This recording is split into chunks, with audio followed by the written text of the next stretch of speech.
సారా సుక్కకి దండము, దాన్ని మింగితేనే యమగండము. మందు తాగటం మంచిదా కాదా? మరి మంచిది కానప్పుడు ఏం చేయాలి? వాడు క్రైస్తవుడైనా నీ గ్లాసులో పోసి రెండు బ్రదర్ చీర్స్ కొడదామంటే.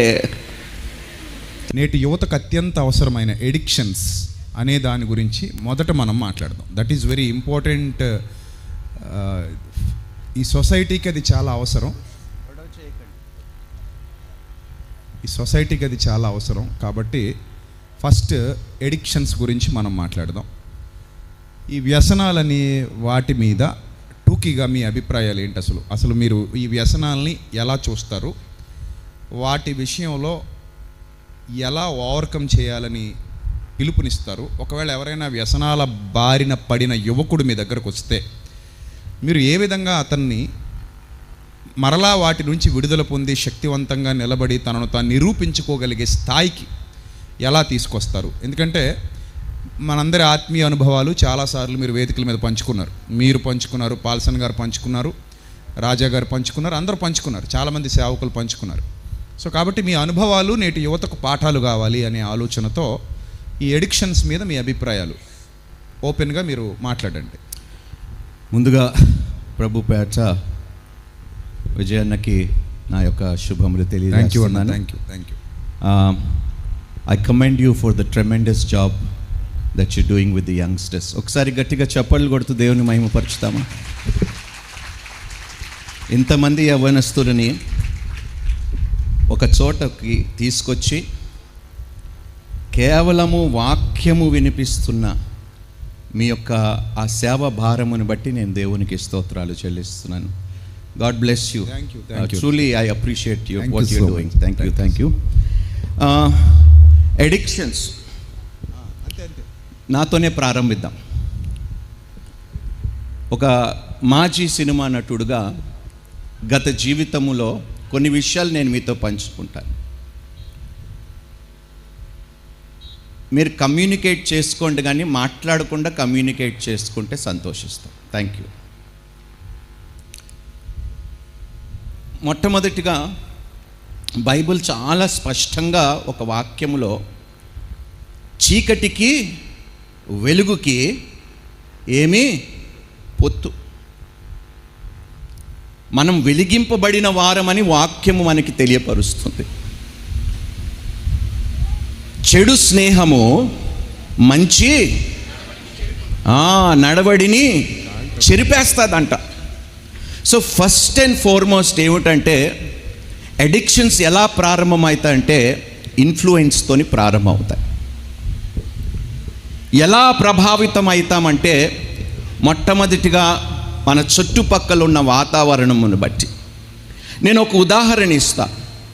సొదోము గొమొర పట్టణములో లోతు నీతిమంతుడుగా బ్రతికినా కూడా ఆ ప్రభావము పిల్లల మీద పడ్డది. So circumstances defines your character. నీ యొక్క ఐడెంటిటీని కూడా, నీ చుట్టుపక్క పరిస్థితుల్ని కూడా పాడు చేయగలుగుతుంది. అందుకనే సరైన వారితో స్నేహము చేస్తే ఈ అడిక్షన్స్కి మనం ఎంతో కొంత దూరముగా ఉండటానికి ఆస్కారము ఉంటుంది. నా వ్యక్తిగత జీవితంలో నేను సినిమా పరిశ్రమలోకి అడుగు పెట్టినప్పుడు బాగానే ఉండేవాడిని. మరి పోయే కాలం వచ్చింది. చెడు స్నేహము, చెడు స్నేహితులు, సరదాగా బయటికి వెళుతూ కాలక్షేపము చేస్తూ వారు అలవాట్లు నా మీద రుద్దటము కాదు, నేను వారి అలవాట్లు నా మీద నేనే రుద్దేసుకున్నా. అంటే పులిసిపోయినది కాస్తంత పిండిలో ఉంటే మీరే చెప్పాలి. అబ్బాబ్బా ఎంత చక్కగా చెప్పారు. అంటే చాలాసార్లు చాలామంది ఏమనుకుంటారంటే, బ్రదర్ వాళ్ళు తాగుతారు, నేను తాగను, కానీ తాగే వారిని మాత్రం నువ్వు పక్కన కూర్చొని ప్రోత్సహిస్తున్నావు అంటే నువ్వు చాలా గొప్పవాడు. అర్థమవుతుందా మీకు? బ్రదర్ వాళ్ళు వ్యభిచరిస్తారు, నేను చెయ్యను, కానీ వ్యభిచరించే వారితో మరి మొదటి కీర్తన ఏం చెప్తుంది? దుష్టుని ఆలోచన చొప్పున. అరే వాడు ఆలోచన కూడా నీ మీద పడకుండా నిన్ను నీవు కాపాడుకోవాలని వాక్యము సెలవిస్తుంది. కానీ దౌర్భాగ్యం ఏమిటంటే ఈరోజు క్రైస్తవులకి క్రైస్తవ స్నేహితులు తక్కువైపోయారు. అక్కడ వస్తుంది సమస్య. ఎడిక్షన్స్ తోటి ఎక్కడికి వెళ్ళినా కూడా, ఏ ప్రాంతానికి వెళ్ళినా కూడా అందరూ నన్ను అడిగేది ఒకటే, అన్నా ఇక్కడ గంజాయికి బాగా ఎడిక్ట్ అయిపోయారు. ఒక్కడికి అలవాటు ఉంటే చెప్పండి, వాడి చుట్టుపక్కల మనం ఉన్నందుకు ఏమవుతుంది? పుచ్చిపోయిన యాపిల్ పండుని మంచి ఫలములు బుట్టలో పెడితే ఆ మంచి ఫలములు కూడా అదే జరుగుతుంది ఈరోజు. సో ఫస్ట్ అండ్ ఫార్మోస్ట్ అడిక్షన్స్కి మొట్టమొదటి కారణము యువర్ చాయిసెస్. ఎవరితో తిరుగుతున్నావు అనేది నువ్వు సరిచూసుకో. నేను క్రీస్తుతో నేను ఉన్నప్పుడల్లా బాగుంటా. ఈ లోకస్తులతో తిరిగి వారితో కలిసి కాస్త నేను ప్రయాణిస్తే మళ్ళీ అదే చెడుతనము. అందుకనే వాక్యము చాలా సుస్పష్టంగా చెప్తుంది, చీకటికి వెలుగుకి అస్సలు పొంతనే లేదు, ఏ సంబంధము. సో ఫస్ట్ అండ్ ఫార్మోస్ట్ నేను ఆల్కహాల్కి అడిక్ట్ అయ్యాను. మందు తాగటం అలవాటు అయింది. ఆ అలవాటు కొద్ది వ్యసనముగా మారిపోయింది. అంటే మందు తాగకుండా ఒకరోజు కూడా గడిచేది కాదు. కానీ ఈరోజు దేవుని మహాకృపని బట్టి ప్రతి వ్యసనము నుండి బయటకు వచ్చే సహాయము దేవుడు నాకు చేశాడు. అది ఎలా కూడా నేను చెప్తా. ఎప్పుడైతే చూడండి, దేవుడు మనందరికీ స్వేచ్ఛనిచ్చాడండి. చాయిసెస్ అనేది దేవుడు మనకే విడిచిపెట్టాడు. మంచి చేస్తే మంచే జరుగుతుంది, చెడు చేస్తే ఏది విత్తుతావో. చాలా తెలివైన వాళ్ళు మీరందరూ. కాకపోతే తెలిసి కూడా నేను తప్పు చేశాను, తెలిసి కూడా దేవునికి విరోధముగా పాపము చేస్తూ వచ్చాను. ఎంత దూరము వచ్చానంటే ఈ అడిక్షన్స్ వలన దేవునికి నా ముఖము కూడా చూపించే స్థితికి నేను లేకుండా పోయాను. ఒకవైపు సిగ్గు, గిల్ట్, షేమ్. ఇంతగా చేజారిపోయిందే నా బ్రతుకు, దేవుడు దీనిని మార్చగలుగుతాడా? దేవుడు నాకొక సందేహము, దేవుడు చేస్తాడని. ఈ అడిక్షన్స్తో ఉన్న జబ్బు ఇదే, guilt, self condemnation. Self condemnation తెలుగులో ఏమంటారు? ఆత్మన్యూనత. Okay, whatever it is, praise the Lord. So ఆల్కహాల్తో స్టార్ట్ అయిన ఈ వ్యసనము డ్రగ్స్ దాకా వెళ్ళిపోయిందండి. అన్నీ అనుభవించే చెప్తున్నాను నాన్న, దాచుకోవటానికి నా దగ్గర ఏమీ లేదు, సిగ్గుపడవలసిన అవసరం నా దగ్గరికి ఏమీ లేదు. ఎప్పుడైతే నేను విడిచిపెట్టడానికి ఇష్టపడ్డానో, నేను నా తప్పుని సరిచేసుకోవటానికి నేను పశ్చాత్తాపడ్డానో, దేవుడు నాలో ఒక నూతన కార్యము ప్రారంభించాడు. సో ఈ అడిక్షన్స్ నుండి బయటికి రావటానికి ఫస్ట్ నీలో అంగీకారం ఉండాలి. You have to have the heart of acceptance. మనము స్వతహాగా పోరాడి దీనిని జయించలేము. అనుభవముతో చెప్తున్నాను, దీనిని కానీ దేవుని చేతిలో పెట్టకపోతే ఈ అడిక్షన్స్ నుండి రావటము ఇంపాసిబుల్. Thank you. సో చాలా దూరం వెళ్ళిపోయిన నా బ్రతుకు ఒకరోజు నేను కన్నీటి ప్రార్థనలు చేసి, ప్రభువా నాకొక్క అవకాశం ఇవ్వు ప్రభువా, నేను నిజంగా మారాలని ఇష్టపడుతున్నాను, నాకు సహాయము చెయ్యి. కానీ మీరు నమ్మరండి, 4 సంవత్సరాలు పడి లేచి చాలా నానా విధాలుగా నేను ఇబ్బందులు పడ్డాను. ఒక రోజులో వెళ్ళిపోలేదు. ఒక రోజులో ఎడిక్షన్ నన్ను విడిచి పాత అలవాట్లు అంత సులభంగా చెప్పండి అబ్బా పోవు. 2 కొరింథీ 7:1 ఆ రెఫరెన్స్ ఉంటుంది. ఎస్, కొరింథీలకు రాసిన 2వ పత్రిక 7:1 మీరు చెప్పిన రెఫరెన్స్, మీరు చెప్పిన మ్యాటర్ ఉంటుంది. అంటే అది ఒకసారి అది చెప్పి మీరు చెప్తే బాగుంటుంది. రిఫరెన్స్ చూపించండి ప్లీజ్. బ్రదర్ చెప్పిన విషయం స్క్రీన్ మీద చూపించండి వీలైతే. కొరింథీయులకు రాసిన 2వ పత్రిక 7:1 1 డేలో ఎవ్వరు పరిపూర్ణులు కారు, 1 డేలో ఎవ్వరు గొప్పగా మారలేరు అనే విషయాన్ని అక్కడ చెబుతూ మనకి పవిత్రమైన వాగ్దానాలు ఉన్నవి గనుక భయముతో పరిశుద్ధతను సంపూర్తి చేసుకొనుచు శరీరానికి ఆత్మకు కలిగిన సమస్త కల్మషం నుండి మనల్ని పవిత్రులుగా చేసుకుందాం అంటాడంటే it's a process. It's a process. నేను ఎప్పుడు అంటాను, salvation is not it is not vertical, it is a horizontal process. Yes sanctification అనేది ఒక రోజులో జరిగేది కాదు. నా విషయంలో ప్రత్యేకంగా నాలో ఉన్న చెడుతనము పూర్తిగా పోవటానికి దాదాపు 4 సంవత్సరాలు పట్టింది నాన్న. నేను ఎంత శోధనను అనుభవించానంటే 3 నెలలు బాగుండేవాడిని, ఏదో ఒక ప్రభావము చేత మళ్ళీ పాత స్నేహితులు వచ్చి ఏదో మాటలు చెప్పి గలిబిలి చేసేసి మళ్ళీ వాళ్ళతో బయటికి వెళ్ళిపోయి మళ్ళీ తాగటం, ఇలా పడుతూ లేస్తూ ఒక రోజు నేను అన్నాను, ప్రభువా నాకు అసలు బ్రతకటానికే ఇష్టం లేదు. అంటే ఎంత దూరం వెళ్ళిపోయినంటే సూసైడ్. ఎందుకంటే నాకు నా మీదే అసహ్యము పుట్టేలాగా అపవాది చేశాడు. దేవుడు చేయలే, అపవాది చేశాడు. 4 సంవత్సరాలు నాన్న దేవుడు నా యొక్క ప్రయాసని చూశాడు, నా యొక్క మనసును దేవుడు చూశాడు. నిజంగా చెప్తున్నాను, 4 సంవత్సరాల తర్వాత వాటిని విసర్జించే హృదయము దేవుడు నాకు అనుగ్రహించాడు. Glory to God.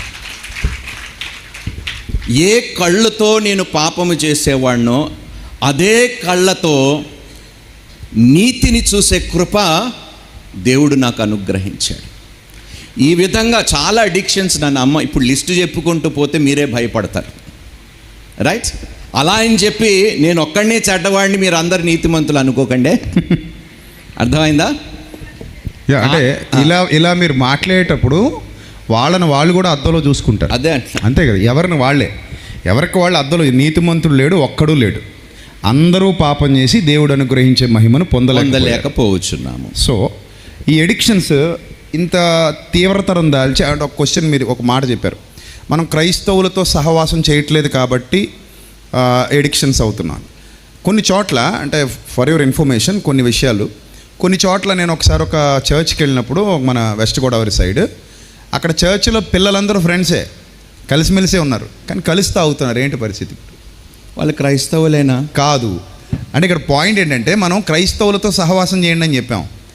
క్రైస్తవులతో సహవాసం అనగానే చాలామంది ఏమనుకుంటారంటే పేరుకు క్రిస్టియన్ అయితే చాలు సహవాసం చేయొచ్చు అనే భావనలోకి వెళ్తారు. అది చాలా పెద్ద అపోహ. దాని మీద ఇప్పుడు క్లారిటీ ఇవ్వాలి. సమస్య లేదు, ఇప్పుడు చెప్తా. ఓకే, నేను 16 సంవత్సరాల వయసుకే బాప్తిజం పొందుకున్న క్రైస్తవుడిని. 16 సంవత్సరాలకే బాప్తిజము పొందుకున్నాను. ఇంకా 19వ సంవత్సరంలో నాకు ప్రారంభమైంది కొత్త జీవితం, పాపిష్టి జీవితం. ఎప్పుడు? బాప్తిజము పొందిన 3 సంవత్సరాల తర్వాత. ఈ యొక్క అందుకనే క్రైస్తవుడికి అర్థం అంటే ఏమిటి మీరు చెప్పాలి. క్రీస్తుని పోలినవాడు, క్రీస్తు మనస్సు కలిగినవాడు, క్రీస్తుని వెంబడించినవాడు, వాడే క్రైస్తవుడు. పేరు పెట్టుకున్న ప్రతివాడు పేరు పెట్టుకున్న. అందుకనే నాకు చాలా ఇష్టమైన వాక్యము, నేను ఇజ్రాయెల్కి వెళ్ళినప్పుడు అమెరికాలోని ఒక ఇజ్రాయెల్ షాపు బయట ఒక యూదుడితో నేను సంభాషిస్తూ, నీకన్నా నిజమైన యూదుడిని నేనే అంటే ఎలా అన్నాడు. బాహ్యమైన సున్నతి పొందుకున్నవాడు నిజమైన యూదుడు కాదు, అంతరంగ సున్నతి పొందుకున్నాను కాబట్టి నీకన్నా ప్యూర్ యూదుడిని నేనే అని చెప్తే వాడు షాక్ అయిపోయాడు. అంతే, దట్ ఈస్ కరెక్ట్. అంటే యాక్చువల్లీ మనం మన క్రైస్తవుడే కదా అనుకుంటాం. అవును. ఇప్పుడు సొసైటీలో ఇది చాలా పెద్ద బ్లండర్. ఇది ఖచ్చితంగా మనం దీని మీద మాట్లాడాలి. అదేంటంటే చాలామంది ఏమనుకుంటున్నారంటే వీళ్ళు పక్షపాతులు, క్రైస్తవుడు అంటే చాలు వీళ్ళు యాక్సెప్ట్ చేస్తారు అన్నట్టు. సో బైబిల్ అలా చేయట్లా. పౌలు భక్తుడు ఏమన్నాడు, నేను క్రీస్తుని పోలు నడుచుకొనిచున్న ప్రకారమే మీరు నన్ను పోలండి. ఇఫ్ ఒకవేళ నేను if I'm not following to Christ, అంటే నేను ఆయన ఫాలో అవ్వకపోతే, నేను I'm not follow of lord Jesus Christ, మీరు ఖచ్చితంగా నన్ను ఫాలో అవ్వకూడదు. అందుకే ఆ మాటలో భావం ఏంటంటే, నేను క్రీస్తును పోలి నడుచుకొనిచున్న ప్రకారం మీరు నన్ను పోలి నడుచుకోండి. ఎంత గొప్ప సాక్షి కదా. అంటే ఇప్పుడు నేను ఏమంటానంటే, ఇప్పుడు మనం ఏమనుకుంటామంటే వీళ్ళందరూ మన క్రైస్తవులే, మనం ఒకటే అనే భావనలోకి వెళితే, అక్కడ చర్చిలో నేను చూసినట్టుగా 10 మంది క్రైస్తవులు ఉన్నారు, వాళ్ళు సభకి వస్తారు, వాళ్ళే కష్టపడతారు, వాళ్ళే టెంట్లు వేస్తారట, వాళ్ళే చర్చ్ డెకరేషన్స్ చేస్తారట, వాళ్ళే క్రిస్మస్కి మీటింగ్స్కి అన్నింటికి అరేంజ్ చేస్తారట పాస్టర్ గారికి. కానీ వీళ్ళు 10 మంది కలిసి తాగుతారు. దేవుడు వారిని దీవించునుగాక. 10 మంది కలిసి తాగుతారు, 10 మంది కలిసి మందు కొడతారు, క్రిస్మస్ ఫంక్షన్ అయిపోగానే వీళ్ళు బీర్లు తెచ్చుకుంటారు, హ్యాపీగా ఎంజాయ్ చేస్తారు. బట్ వీళ్ళు క్రిస్టియన్ ఫ్రెండ్స్ వీళ్ళు. ఇప్పుడు నేను ఎందుకు క్లారిటీ మనం మాట్లాడుకోవడం వల్ల వీళ్ళకు క్లారిటీ తెలియాలి. ఆ క్లారిటీ ఏంటంటే, ఇదే విషయంలో నాట్ ఓన్లీ ఫ్రెండ్షిప్, ఇదే విషయంలో చాలామంది క్రైస్తవ సేవకులు ఏం చెప్తారంటే, బైబిల్ గ్రంథంలో ఒక మాట ఉంది, విశ్వాసి పెళ్లి చేసుకోవాలనుకున్నప్పుడు విశ్వాసినే చేసుకోవాలని ఉంది కదా. విశ్వాసిని మీరు సెలెక్ట్ చేసుకోండి, దట్ ఈస్ బెటర్. అంటే ఒక అవిశ్వాసిని చేసుకునే కంటే కూడా విశ్వాసిని చేసుకోవడం బెటర్ అనేది బైబిల్ చెప్తుంది. ఇప్పుడు మన వాళ్ళు ఇదే పందాలో సేమ్ ప్యాటర్న్లో క్రిస్టియన్ అయితే చాలు పెళ్లి చేసేసుకుంటా. అందరూ క్రిస్టియన్స్ అవ్వచ్చు, బట్ అందరూ విశ్వాసులు కాలేరు. అబ్సల్యూట్లీ. పేరుకి మాత్రమే అది క్రిస్టియన్ అని పేరు పెట్టుకోవచ్చు, బట్ రియల్ క్రిస్టియన్ కాకపోవచ్చు. So that is main problem. మనం దాని మీద ఇప్పుడు వీళ్ళకి అవగాహన. ఒరిజినల్కి డూప్లికేట్కి తేడా ఉంటుంది.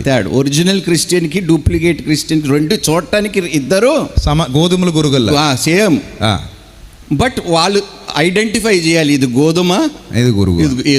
క్రిస్టియన్ ఫ్రెండ్స్ గురించి ఒకసారి మీరు మీ నోటితో చెప్పండి, తర్వాత పాల్సన్ అని చెప్తారు. నేను ఒక ఉదాహరణ ఇస్తానండి. నేను సేవలోకి వచ్చిన తర్వాత కూడా చాలామంది క్రైస్తవులు నేను కలిశాను. ఇంట్లో ఆదివారం నాడు డిన్నర్కి పిలిచి మందు పెట్టేవారు. ఏది ఎప్పుడు ఉదయం ఏమో ఇప్పుడు కమ్యూనియన్. చిన్న విషయం, సారీ ఫర్ ద ఇంటరప్షన్. అంటే యాక్చువల్లీ ఇదే విషయం మీద సోషల్ మీడియాలో కొంతమంది ఉన్మాదులు, వీళ్ళు క్రైస్తవులు వైన్ తాగుతారు, వీళ్ళు ఏది హోలీ కమ్యూనియన్ గురించి మాట్లాడుతూ వాళ్ళు వైన్ తాగుతారు, వీళ్ళు ఇళ్లలో కూడా వైన్ తాగుతారు అని వీళ్ళందరూ తాగుబోతులు అన్నట్టు డిక్లేర్ చేస్తున్నారు. అంటే వాళ్ళు తాగుబోతులు క్లియర్ అన్నట్టు, వాళ్ళు తాగరన్నట్టు, ఏదో పరిశుద్ధులు అన్నట్టు, వీళ్ళు తాగుతారు అన్నట్టు డిక్లేర్ చేస్తున్నారు. మీరు చెప్పిన విషయంలో పిలిచి పెట్టారు అన్న కాన్సెప్ట్లో ఏదైతే ఉందో, వాళ్ళు they are not real Christians అని మీరు చెప్తున్నారు. అదే కదా చెప్పేది. అది వాళ్ళు అర్థం కొంచెం బాగా ఎక్స్ప్లెయిన్ చేయండి దాన్ని. మందు తాగటం మంచిదా కాదా? నన్ను భయపెట్టకండిరా బాబు, మీకు దండం పెడతా. మందు తాగటం మంచిదా కాదా? అదేంటి మిగతా వాళ్ళు వాయిస్ ఏమైపోయింది? వీళ్ళు తాగేటోళ్ళు ఉన్నారు ఏంటి బ్రదర్? మందు తాగటం మంచిదా కాదా? మరి మంచిది కానప్పుడు ఏం చేయాలి? వాడు క్రైస్తవుడైనా నీ గ్లాసులో పోసి రెండు బ్రదర్ చీర్స్ కొడదామంటే చెప్పండి అబ్బా చాలా తెలివైన వారు. ఇది మనము చెయ్యగలిగితే, అమ్మా మనం మనుషుల్ని సంతోషపరచటానికి రాలేదు, రక్షింపబడలేదు, కేవలము దేవుణ్ణి సంతోషపరచటానికే మనము ఏర్పరచబడి ఉన్నాము, ప్రత్యేకపరచబడి ఉన్నాము. కాబట్టి దేవుడికి ఏదైతే అసహ్యమో వాటిని మనము చెయ్యకపోవటమే అది మనకు మంచిది. సూపర్. మీరు చెప్పండి అన్న. చాలా సంతోషం అన్న. అద్భుతమైన కరెంట్ అఫైర్ని అడిగారు మీరు. ప్రస్తుత యువజనంలో ఉన్న అద్భుతమైన ప్రస్తుత పరిణామ పరిస్థితులు బైబిల్ డైరెక్ట్గా చెప్పింది. అంటే దేవుని ఆజ్ఞ ఎఫెసీ పత్రిక 5:18లో మీరు మత్తులై ఉండకూడి, అందులో దుర్వ్యాపారం ఉంది అన్నాడు. కనుక మత్తులై ఉండకూడదు అని అనేది దేవుని ఆజ్ఞ. అది సరే. సహజంగా మత్తులై ఎందుకుంటారు? అది కూడా మానసికమైన కారణాలని మనం తెలుసుకోవాలన్న. ఎందుకంటే దాన్ని బట్టి నేను తాగుతున్నాను, నేను ఇష్టపడిన అమ్మాయి నన్ను అంది, అందుచేత నాకు తాగాలని అనిపించింది అంటే, మొట్టమొదటిది మానసిక ఒత్తిడితో మేము తాగుతున్నాం అని చెప్పేవాళ్ళు. రెండవది, ఇంట్లో కుటుంబ సమస్యలు చాలా ఉన్నాయండి, అప్పులు ఎక్కువైనాయి, అందుకోసం ఇది దాగి అప్పు పెంచుకుంటున్నాను అంటే పరోక్షంగా అలాగా కుటుంబ సమస్యల గురించి తాగుతున్నాం అని చెప్పేవాళ్ళు కొంతమంది తక్కువ ఆత్మ భావన ఉంటుంది అనమాట. మనోన్యూనత ఎక్కువ ఉంటుంది. ఎందుకు ఈ బతుకు ఉన్నంత వరకు అలా తాగేసి చచ్చిపోతే అదే ఆత్మగౌరవం చచ్చిపోయిన వాళ్ళు ఈ మందు తాగుతుంటారు. అంతేకాకుండా ఈ ఆధ్యాత్మిక లోపం అంటే అవేర్నెస్, మనకు ఆత్మీయమైన ఆలోచన వాళ్ళకి బోధ లేకపోవడం. ఇంకొకటి అండి అయ్యగారు, సోషల్ డ్రింకింగ్ అని ఒక ఇది పెట్టారు. అందుచేత ఈ యొక్క సరైన ఆత్మీయమైన మార్గదర్శకత్వం వాళ్ళకి ఇవ్వకపోవటం, లేక దిశానిర్దేశం చేసేవాళ్ళు వాళ్ళు లేకపోవటం కూడా. అంతేకాకుండా ఇంకా ఎందుకు వాళ్ళు తాగడానికి ప్రయత్నం చేస్తారంటే ఈ ఒత్తిడి, ఇందాకన్నా ఆ విషయాన్ని చెప్పాను, ప్రభావం, మీడియా ప్రభావం ఉంటుంది. Just relax for your mind. సినిమాల ప్రభావం కూడా ఉంటుంది కదండి. విశ్రాంతి పొందండి. ఒక్క నిమిషం అయ్యగారు, ఇప్పుడు మీరందరూ యథార్థవంతులని నేను నమ్ముతున్నా. మీలో ఎంతమంది సినిమాలు చూస్తారు? చేతులు ఎత్తండి. ఇదిగో 30 years ఇండస్ట్రీ, నా ముందు యాక్టింగ్ చేసి మీకు దండం పెడతా. 30 years ఇండస్ట్రీ, మంచి నటులు చూసాను, నా ముందు యాక్టింగ్లు చేయకంటారు బాబు. సినిమాలు చూస్తారా లేదా? బ్రదర్ మేము తెర మీద చూడం కానీ ఓటీటీలో చూస్తాం బ్రదర్. మొబైల్ ఫోన్లో చూడవలసినవన్నీ ఆ ప్రభావం ఖచ్చితంగా ఉంటుంది. మీరు అన్నట్టు అవునన్నా, ఖచ్చితంగా ఉంటుంది. అవునన్నా. అందుచేత అక్కడ ఎంటర్టైన్మెంట్ కూడా చాలా పెద్ద బోర్డు ఉంటుంది అనమాట. Just relax for your mind, విశ్రాంతి పొందండి, చార్మినార్ తాగండి అని ఉంటుంది. కింద ఉంటుంది అనమాట చట్టబద్ధమైన హెచ్చరిక, సిగరెట్ తాగటం ఆరోగ్యానికి హానికరం. అంటే అబద్ధమే పెద్ద అక్షరాలతో ఉంది, సత్యమే చిన్న అక్షరాలతో ఉంది. అందుచేత ఎక్కువ తాగుతారు. అందుచేత ఇందులో చాలా కోణాలు ఉన్నాయన్నమాట అండి. కొంతమంది నికోటిన్ తీసుకుంటారు, కొంతమంది డ్రగ్స్ తీసుకుంటారు, కొంతమంది ఆల్కహాలిక్ తీసుకుంటారు, కొంతమంది స్లీపింగ్ పిల్స్ తీసుకుంటారు, కొంతమంది ఇంకా కొన్ని ఉన్నాయిలేండి, అవి చెబితే ఇప్పుడు అవి అలవాటు చేసుకుంటారు. అందుకోసం సిరప్లు ఇలాంటివి కూడా వాడుతున్నారు. వాటిని కూడా కొంచెం వాసన వచ్చే కొన్ని పదార్థాలు ఉన్నాయి. వాటిని ఇప్పుడు చెప్పామనుకోండి, అది ఎలా ఉంటుందని ప్రయత్నం చేస్తారు. ఆ వయసు అది అలాంటి, అందుకని అవి చెప్పకూడదు. అందుచేత ఇలాగ డ్రగ్స్ని ఖచ్చితంగా వాడుతున్నారు. అయితే వీళ్ళకి చెప్పాల్సిన మొట్టమొదటి ఏంటంటే అవేర్నెస్ ఇవ్వాలి వాళ్ళకి. ఒకటి ఫిజికల్ అవేర్నెస్ ఇవ్వాలి, రెండవది మానసికమైన అవేర్నెస్ ఇవ్వాలి, మూడోది అత్యంతమైన స్పిరిచువల్ అవేర్నెస్ కూడా ఇవ్వాలి. మొట్టమొదటి ఫిజికల్ అవేర్నెస్ ఏంటంటే, మీరు మందు తీసుకోవడం వలన, ఈ డ్రగ్స్ వాడటం వలన, ఈ స్లీపింగ్ పిల్స్ మింగటం వలన, ఇలాంటి వాడటం వలన మొట్టమొదటిగా మీ లివర్ పాడవుతుంది, మీ ఊపిరితిత్తులు పాడవుతాయి, మీ మూత్రపిండాలు పాడవుతాయి, నిద్రలేమి ఏర్పడుతుంది, బలహీనత ఏర్పడుతుంది. ఇది మొత్తం ఫిజికల్గా దెబ్బతింటారు వీళ్ళు. గుర్తు రావట్లేదండి, ఇలాగ తల ఇలా అంటుంటారు. ఎగ్జామినేషన్స్లో కూడా షిట్ అంటుంటాడు మాటికి. ఎందుకని అది ఏం చేయలేకపోతున్నాడు అనమాట. శరీరంలో నిరాసక్తత ఎక్కువ, అది ఫిజికల్గా జరుగుతుంది. నెక్స్ట్ అదేవిధంగా మానసికమైన పరిస్థితులు కూడా, ఆందోళన, ఇరిటేషన్ ఎక్కువ. ఈ డ్రగ్స్ తీసుకున్న వాళ్ళు చాలా ఈజీ చెప్పచ్చు కౌన్సిలింగ్లో, హీడ్ డ్రగ్ ఎడిక్ట్ అని. ఇంకొక విషయం చెప్పాలి మీకు, సుమారుగా 35 సంవత్సరాలు అయింది. మాకు చిన్నాన్న అవుతారు ఒక ఆయన గుండె నొప్పి వస్తే నేను డాక్టర్ దగ్గర తీసుకెళ్తే ఆయన 35 సంవత్సరాల క్రితం వదిలేశాడు నికోటిన్ డ్రగ్. అందులో ఎంఆర్ఐ స్కాన్లో కనబడుతుంది ఇతడు ఆల్కహాలిక్. 35 సంవత్సరాల క్రితం మీరు వదిలేసిన ఆ ప్రభావం ఇంకా పోలేదు, ఇంకా చూపెడుతుంది అది. మీరు డ్రగ్ ఒక్కసారి, కనీసం మీరు ఒక్కసారి తాగిన నికోటిన్, ఖచ్చితంగా వీడు పొగ తాగాడు, ఖచ్చితంగా వీడు డ్రగ్ ఎడిక్ట్ అంటే డ్రగ్ తీసుకున్నాడు అని చెప్పుద్ది. అంత ప్రభావం ఉంటుంది అనమాట, అంత ప్రభావం. ఇంకొక విషయం ఏమిటంటే, అసలు అది తాగిన తర్వాత అంటే మన పేగుల్లో సెల్యులోజ్ అనే ఒక పదార్థం ఉంటుంది పేగుల చుట్టూ లోపల ఇలాగా. సో మనం తాగుతున్నప్పుడు ఆ సెల్యులోజ్ పదార్థం మొత్తం అంతా కూడా కరిగిపోతుంటుంది అనమాట. అప్పుడు ఇక మంట స్టార్ట్ అవుతుంది.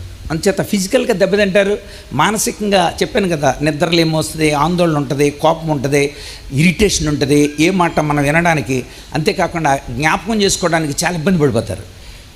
ప్రతిదానికి ఇలా అంటుంటారు. వాళ్ళని కూడా చెప్పచ్చు మనం. వెంటనే డాక్టర్ అడుగుతాడు, మీరు డ్రగ్ వాడుతున్నారా, ఏదైనా వాడుతున్నారా అని. సో శారీరకంగా దెబ్బతింటారు, ఇక మానసికంగా దెబ్బతింటారు. మూడోది ఆధ్యాత్మికంగా దెబ్బతింటారు, దేవునికి దూరం అయిపోతారు. పందులు తినే పొట్టు తింటున్నాడు అంటాడు, అదే దూరం అవడం అంటే. అంతే కదా, పందులు కూడా తినవు. నా లైఫ్ అది. తప్పిపోయిన కుమారుడు ఎగ్జాక్ట్ స్టోరీ నాది. ఓకే. అందుచేత అంటే ఇప్పుడు మీరు ఫీల్డ్లో ఉండగా ఇదంతా జరిగింది. ఫీల్డ్లోకి రాకముందు ఎప్పుడైతే డబ్బు చేతికొచ్చిందో దాన్ని ఎలా వాడుకోవాలో తెలియని ఒక దిగ్భ్రాంతములో పడిపోయి దాన్ని ఎలా మేనేజ్ చేసుకోవాలో తెలియకుండా ఆ డబ్బునంతా చెడుతనము కోసం నేను వాడుకున్నాను. సో నేను ఏమనుకున్నానంటే డబ్బు నా చేతిలో ఉంది కాబట్టి, పవర్ నా చేతిలో ఉంది కాబట్టి నేను ఏదైనా చెయ్యొచ్చు అని ఆ మైండ్ సెట్తో ఉండటం వలన చాలా దెబ్బతిన్నాను. నేను చాలా కృంగిపోయాను. అంటే ఎంత డిప్రెషన్ అయితే చచ్చిపోదాం అనుకుంటాడు ఒక మనిషి, అలా నా జీవితాన్ని చేసేసి అలాంటి జీవితాన్ని దేవుని చేతికి అప్పగించిన తర్వాత దేవుని సహాయము ద్వారా, దేవుని కృప ద్వారా, దేవుని యొక్క ఆత్మ సహాయము ద్వారా 4 సంవత్సరాల్లోనే సంపూర్ణమైన, అదే ఇప్పుడు మీరు అన్నది ఎంత 100% కరెక్ట్ అంటే ఒక సీతాకోక చిలక మారడానికి కూడా గొంగళ పురుగుకి ఒక టైం పడుతుంది. సర్టెన్ టైంలోనే తన సమాధి కట్టుకొని అది ఆ సమాధి లోపల తనను తాను నిర్జీవమైన స్థితిలోనికి వెళ్ళి మరలా జీవం పొంది ఒక సరికొత్త సీతాకోక చిలకలాగా రెక్కలు విప్పుకుని ఎగురుతుంది. ఇప్పుడు అది గొంగళ పురుగు కాదు. ఒకప్పుడు గొంగళ పురుగు, ఇప్పుడు సీతాకోక చిలుకగా మారింది. సో కాబట్టి దాని అనుభవాలు చెప్పగలదు. అంటే కొంతమంది ఏమంటారంటే ఈ పాస్టర్స్లో చాలామంది చేయాల్సినవన్నీ చేసేసి ఇప్పుడు పాస్టర్లు అయిపోయారు అని ఇప్పుడు చేయాల్సినవి చేస్తున్న వాళ్ళు అంటుంటారు. ఇప్పుడు చేయాల్సినవన్నీ చేసేసాడు, పాస్టర్ అయిపోయాడని అంటున్నాడు, ఇప్పుడు చేయాల్సినవన్నీ చేస్తున్నాడు. నువ్వు అవ్వలేకపోయావు, వాడు అయ్యాడు. అయినోడు గొప్పోడా, ఇంకా అవ్వలేకుండా అక్కడే ఉన్నోడు గొప్పోడు అంటే అయినోడే గొప్పోడు. అంటే నేనంటే నా పర్సనల్గా నేను ఏం చెప్తానంటే నా ఫ్రెండ్స్ కానీ ఎవరైనా అడిగినప్పుడు సేమ్ మీలాగే మేము కూడా కాలేజ్ చదువుకునే టైంలో అలా ఎంజాయ్ చేసిన వాళ్ళం. నన్ను ఎవరైనా అడిగితే నేను ఏమంటానంటే బురదలో దిగి బయటకు వచ్చి కాళ్ళు కడుక్కున్నాడు, బురదలో ఉన్నోడికి ఆ బురద ప్రభావం ఎంత దరిద్రంగా ఉంటుందో చెప్పగలుగుతాడా చెప్పలేడా? 100% చెప్పగలరు కదా. సో మరి ఇప్పుడు మనం ఫైనల్గా మన యవనస్తులకి అడిక్షన్స్ గురించి చెప్పాం. Remedy that is important. ఇప్పుడు ఎడిక్షన్స్ వల్ల ఏం కోల్పోతారో మీరు చెప్తున్నారు. అదే దానికి ఎడిక్షన్స్ ఎంత ప్రభావం చూపిస్తాయో బ్రదర్ చెప్పారు. దానివల్ల ఏం కోల్పోతారో శారీరకంగా, మానసికంగా, ఆధ్యాత్మికంగా ఏం కోల్పోతారో మీరు చెప్తున్నారు. ఇప్పుడు మనం యవనస్తులకి చెప్పాల్సింది ఏంటంటే అసలు దాన్ని ఓవర్కమ్ చేయడానికి ఎలాంటి రెమెడీస్, అంటే ఎనీ పాయింట్ ఆఫ్ వ్యూలో అన్ని పాయింట్స్లో వాళ్ళు దాన్ని ఓవర్కమ్ చేసి ఇప్పుడు మనం ఎలా నిలబడ్డామో అలాగే వాళ్ళందరూ నిలబడాలి. ఇప్పుడు ఇక్కడ చాలామంది యవనస్తులు ఉన్నారు. కొంతమంది పైకి చెప్పుకుంటారు, కొంతమంది చెప్పుకోలేరు. ఖచ్చితంగా ఇక్కడ ఉన్న వాళ్ళలో ఎవరో ఒకరు, కనీసం ఒక 10 మంది 20 మంది అయినా సరే ఆ ఎడిక్షన్స్ ఉన్నోళ్ళు ఉంటారు. లేకపోతే దేవుడు మన ద్వారా ఇప్పుడు ఈ టాపిక్ మాట్లాడింపజేయడం మనం అనుకోలేదు అసలు. మనం అనుకోలేదు అసలు. మనం అనుకోకుండా ఇప్పుడు దీని గురించి మాట్లాడుతున్నాం. మనం అనుకోకుండా మాట్లాడుతున్నాం అంటే ఖచ్చితంగా ఇది గాడ్స్ ప్లాన్, దేవుని ఆలోచన మేరకే మనం ముగ్గురు ఇక్కడ కూర్చున్నాం. అసలు ఫస్ట్ కూడా మిమ్మల్ని ఇన్వైట్ చేసినప్పుడు కూడా నేను అసలు ఈ విషయం చెప్పలేదు మీకు, నేను అనుకోలేదు. యాక్చువల్లీ రాజా గారిని పిలుద్దాం, ప్రసంగం ఇచ్చేద్దాం, పాల్సన్ గారిని పిలుద్దాం, ప్రసంగం ఇచ్చేద్దాం, అంతే కదా. ఎవరి ప్రసంగం వాళ్ళు చేసుకుందాం అన్న వ్యూలో అదర్ క్వశ్చన్ అండ్ ఆన్సర్స్ ఉంటే మాట్లాడదాం అని అనుకున్నాను తప్ప ప్రీ ప్లాన్డ్గా అనుకుని చేసేది కాదు ఇది. బట్ దేవుడు మనం రూమ్లో ఇప్పుడు కూర్చొని మాట్లాడుకుంటున్నప్పుడు కూడా అసలు ఫస్ట్ ఈ టాపిక్ రాలా, అసలు ఎడిక్షన్స్ గురించి రాలా. మీరు ఒక 2 అంశాలు చెప్పారు, ఆయన ఒకటి చెప్పారు. సో సడన్గా అది నా నోట్ వచ్చింది. ఇప్పుడు దాని మీద మనం మాట్లాడుతున్నామంటే ఎవరో ఉన్నారు ఇక్కడ, లేకుండా అయితే లేరు. ఖచ్చితంగా నా మనసు చెప్తోంది ఇక్కడ ఎవరో ఆడవాళ్ళు కావచ్చు, మగవాళ్ళు కావచ్చు, ఎవరో వ్యసనాలకు లోనైపోయిన వారు, వ్యసనాలకు బానిసలు అయిపోయిన వారు, వాళ్ళ వల్ల తల్లిదండ్రులు ఏడుస్తూ, వాళ్ళ వల్ల వాళ్ళ కుటుంబాలు బాధపడుతూ దిక్కుతోచని స్థితిలో ఉన్నవాళ్ళు ఖచ్చితంగా ఉండి ఉంటారు. ఇప్పుడు వాళ్ళు అనుకుంటారు మనసులో, ఆ పైన కూర్చున్నారు వాళ్ళు ఓవర్కమ్ చేసేసారట, మేము ఎలా ఓవర్కమ్ చేయాలి, మా వల్ల కావట్లేదు. చాలామంది నోట వెంట వచ్చే మాట అదే, మా వల్ల కావట్లేదు అంటున్నారు. సో ఖచ్చితంగా ఇప్పుడు మీరు వాళ్ళకి తప్పనిసరి చెప్పాలి. అంటే నిందించడం వల్ల మనిషి మారడు, మనం నిందించడానికి కూర్చోలేదు ఇక్కడ, రైట్? వాళ్ళను బాగు చేయాలి. ఎలా, how to overcome the addiction అనే దాన్ని ఇప్పుడు మీ నోటి వెంట మాట్లాడితే ఫస్ట్ మీరు చెప్పండి. ఓకేనా? మేము ఏమనుకున్నామంటే వీళ్ళకి అవేర్నెస్ చేయడానికి కోసం పాటలు రాసి డ్రగ్ ఎడిక్ట్స్ని కూర్చోబెట్టి పాటలు పాడితే మారతారు అనుకున్నాం. మరి ప్రతి సినిమాలో ముందు ఒక అతను వస్తాడు, ముఖేష్ అంటే అలా అనుకొని మేము కొన్ని ప్రతి సినిమాకు ముందే వేస్తారు. ఆ ముఖేషే కదా అతని పేరు? ఏం పేరు? మీకు బాగా తెలుస్తుంది. ఆ ముఖేష్ చెప్తున్నాడు. సో మీరు అన్నట్టు మేము పాటలు రాసాం కాదన్నా, రాసి పాట కాదన్నా, డైరెక్ట్ లైవ్లో వస్తున్నాడు అన్న. వాళ్ళ పిల్లలు భార్య అందరూ ఉంటారు అక్కడ. మొహం ఐసీయూలో ఉంటాడు. ఐసీయూలో ఉండి చెప్తాడు, నేను ఇవన్నీ తినడం వల్ల, అడిక్షన్స్కి లోన్ అవ్వడం వల్ల నా పరిస్థితి ఎట్లా అయిపోయింది, నా పేరు ముఖేష్, నేను చచ్చిపోతున్నానని చెప్తాడు. అండ్ అంత లైవ్ చూపిస్తేనే ఎవడో మానట్లేదు. అంటే గవర్నమెంట్ మాకు ఇచ్చిందన్న, మీరు ఇలా మానసిక పరంగా వాళ్ళకి అవేర్నెస్ కలగజేయాలి, గ్రామ చైతన్య సభలు పెట్టాలి, పెట్టి ఎలాగానే సరే దానికి పాటలు రాసాం. అందులో మేము కూడా దానికి అవేర్నెస్, దానికి చాలా చక్కగా సారా సుక్కకి దండము దాన్ని మింగితేనే యమగండము, సారా చుక్కకి దండము. అంటే మీరు టీచర్గా ఉన్నప్పుడు చేసింది. పండగొచ్చినాడు మందు, ఆటలో దండగొచ్చినాడు మందు, పండగొచ్చిన మందే, దండగొచ్చిన మందే. మనిషి పుట్టాడంటే మందు, మనిషి పుట్టాడంటే మందు, వాడు కాటిలోకి వెళితేను మరి కాస్త మందు, సారా సొక్కకి దండము. కొత్త సినిమా వస్తే మందు, మంచి కూర వండినాడు మందు, కొత్త సినిమా వస్తే మందు, మంచి కూర వండినాడు మందు, మనోడు నెగ్గితే మందు, మనోడు ఓడిపోయిన మందు, మనోడు నెగ్గితే మందు, వాడు ఓడితే బాధతో మరి కాస్త మందు, సారా సొక్కకి దండము. గుండెను కోస్తుంది మందు, మనిషిని బండగా చేస్తుంది మందు, మనిషిలో మంచిని మాటేసి కాటేసి, మనిషిలో మంచిని మాటేసి కాటేసి, కానోడిగా చేసి కాటిపాలు చేస్తుంది, సారా సొక్కకి దండ. ఇన్ని పాటలు పాడితే ఇలాగే చప్పట్లు కొట్టాడు కానీ ఒక్కడ మారలేదండి. దీన్ని బట్టి మాకు తెలిసింది ఏంటంటే ఈ అవేర్నెస్ ప్రోగ్రాం అన్నీ ఫెయిల్ అయిపోయినాయి. కనుక ఎన్ని పాటలు పాడినా, ఎన్ని డప్పులు కొట్టినా, దానికి సంబంధించిన కథా వచనాలు చెప్పినా, బుర్రకథలు కూడా వేసి వాళ్ళకి అవేర్నెస్ కలగజేసినా మార్చలేకపోయాం. ఒకటే రెమెడీ ఉందన్నమాట. అదేంటంటే దేవుణ్ణి నమ్మితే, నువ్వు చాలామంది మేము మారాక నమ్ముతామంట, ఆడి బతుకులో మానలేడు, వాళ్ళు మానడానికి కోసం ట్రై. ఒక చెల్లి చెప్పింది, అన్నయ్య మీ బావగారు 1వ తారీఖున నిర్ణయం తీసుకున్నాడు, ఇక తాగనన్నాడు, నా మీద ఒట్టేసి చెప్పాడు అందే. నేను అన్నాను తాగుపోతాడు అసలు నమ్మకూడదమ్మా అన్నాను. అయినా సరే లేదన్నయ్య నిజమేనా, నా మీద ఒట్టు అందే. సరే ఆమె ఇచ్చిన లడ్డు తీసుకున్నాను, సంతోషంతో ఇచ్చింది. 2వ రోజు అన్నాడంట, ఈ ఒట్టుని ఎలా వెనక్కి తీసుకోవాలి, మీ పాల్సన్ అన్నయ్య గారిని అడిగిరా అన్నాడంటే ఆడికి మళ్ళీ మొదలైందని అర్థం. 3వ రోజున అక్కడ వరకు వెళ్ళటం, వెనక్కి రావటం. 4వ రోజున గిలగిల కొట్టేసుకుని సురసురలు ఆడిపోతుంది నోరు అన్నాడంట. 5వ రోజున వెళ్ళి అన్ని రోజులు కలిపి తాగేసాడంట. ఎందుకు తాగావును, నా మీద ఒట్టేసావుగా అంటే వాడు చెప్పాడంట, ఏమనంటే నువ్వు దేవుని నమ్మావుగా, నేను నమ్మలేదుగా, నా ఒట్టు నీ మీద పనిచేయదు, అందుకోసం తాగాను అన్నాడంట. అంచేత ఈ డ్రగ్ అడిక్టెడ్ అందరూ కూడా ఏదో ఒక వంకతో దానికి అలవాటు పడిపోయి ఉంటారన్న. అందుచేత దేవుణ్ణి నమ్మితే ఏం జరుగుతుందంటే దేవుడు పరిశుద్ధాత్ముని ఇస్తాడు. ఇచ్చినప్పుడు ఏం జరుగుద్ది? తిమోతి 2వ పత్రిక మొట్టమొదటి అధ్యాయం 7వ వచనంలో ఇలా ఉంటుంది, ఏమనంటే దేవుడు మనకు శక్తి, ప్రేమ, ఇంద్రియ నిగ్రహము కలిగిన ఆత్మనిచ్చనే కానీ స్థనము కలిగిన ఆత్మను దేవుడు మనకే. ప్లే చేయండి స్క్రీన్ మీద రెఫరెన్స్ ప్లే చేయండి ప్లీజ్.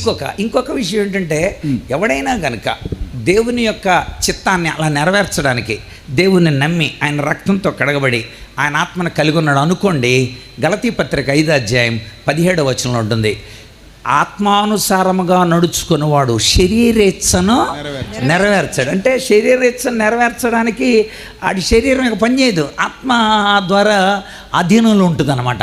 అందుకని రోమాపత్రిక 8వ అధ్యాయం 5వ వచనంలో కూడా శరీరానుసారులు శరీర విషయముల మీద మనసు ఉంటారు, మనం ఆత్మానుసారమయ్యాం కనుక ఆత్మ విషయంలో మీద మనసు. దాన్ని వీళ్ళకి అర్థమయ్యే భాషలో చెప్పండి, అంటే వాడుకగా, అంటే వాళ్ళకి క్లియర్గా అర్థం కావాలి. ఇప్పుడు ఇందాక ఒక మాట అన్నారు కదన్న మీరు, ఏమనంటే మారాక నమ్ముతానంటాడు కొంత. దానికి నేను ఒక ఎగ్జాంపుల్ ఇచ్చా. గతంలో చాలామంది ఇక్కడ కూడా బాప్తిస్మం తీసుకోలేని వాళ్ళు చేతులు ఎత్తండి ఇప్పటివరకు ప్లీజ్. ఇప్పటివరకు నేను బ్యాప్టిజం తీసుకోలేదు అన్నవాళ్ళు ఎంతమంది ఉన్నారు? ప్లీజ్ చేయి చూపిస్తారా? తెలిసి కూడా తీసుకోలేదన్నవాడు ఏం పర్లేదు, ఇబ్బంది ఏం లేదు, మిమ్మల్ని ఎవరో ఏం అనరు.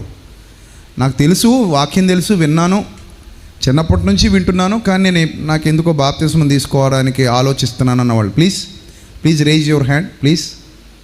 చూసారు ఎంతమంది ఉన్నారు? అక్కడక్కడక్కడ మీకు అలా కనబడుతున్నారు.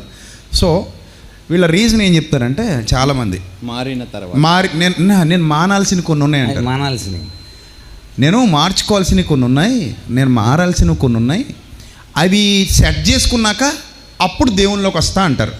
చాలామందిని చూసా. నాకు అప్పుడు నేను వీళ్ళకి ఏ ఎగ్జాంపుల్ చెప్తే అర్థం చేసుకుంటారని చెప్పేసి ఒకరోజు ఒక ఎగ్జాంపుల్ చెప్పా.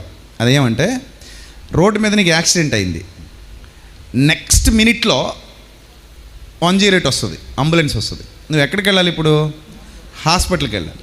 ఇప్పుడు ఇలా పడుకున్నాడు, ఇప్పుడు రాను భయ్యా, కొంచెం సెట్ చేసుకుని ఆరోగ్యం కుదుటపడ్డాక అప్పుడు వస్తానంటాడా? ఈ యాక్సిడెంట్కి సంబంధించిన గాయాలు తగ్గిపోయి, నాకు ఎముకలన్నీ సెట్ అయిపోయి, రక్తం కట్టుపడ్డ తర్వాత అప్పుడు వస్తాను భయ్యా, నువ్వు వెళ్ళిపో అంటే ఎట్టుంటుందో, సత్యవాక్యం విన్న తర్వాత పాపి రక్షణను నిరాకరించడం కూడా అలాంటిదే. అబ్సల్యూట్లీ 100%. ఆజ్ఞ. ఇప్పుడు నేను ఏమంటానంటే, దీన్ని ఇంత సింపుల్గా ఎందుకు చెప్తున్నానంటే, ఇలా చెప్పకపోతే మనం కొంచెం దృఢమైన పదాలు, గాఢమైన పదాలు వాడుతుంటే లేదో ఆత్మీయంగా ఏదో చెప్పుకున్నారు అన్న వేలోకి వెళ్ళిపోతున్నారు వాళ్ళు. అలా కాకుండా వాడుకగా వాళ్ళకి అర్థమయ్యే విధంగా. ఇప్పుడు రక్షణ అంటే ఏంటి? హాస్పిటల్లో జాయిన్ అవ్వడం. కరెక్ట్. ఉదాహరణకి హాస్పిటల్లో ఎవరున్నారు? పరిశుద్ధాత్ముడు అనే డాక్టర్ ఉన్నాడు. ఈ పరిశుద్ధాత్ముడనే వైద్యుడు లోపలికి వెళ్ళిన రోగికి ట్రీట్మెంట్ మొదలెడతాడు. ఆమేన్. ఆ రాజా అనే రోగికి ట్రీట్మెంట్ చేయడానికి పరిశుద్ధాత్ముడికి 4 years పట్టింది. రైట్? అబ్సల్యూట్లీ. ఎస్, 4 years పట్టింది. అంటే ఆయన జాయిన్ అయిపోయాడు, సరెండర్ అయిపోయాక ఈయనని సెట్ చేయడానికి పరిశుద్ధాత్ముడికి 4 years పట్టింది. ఆఫ్టర్ 4 years రాజా అనే ఆయన చెక్కబడ్డాడు, ఒక శిల్పం లాగా, ఒక శిల్పం అయినట్టుగా చెక్కబడ్డాడు.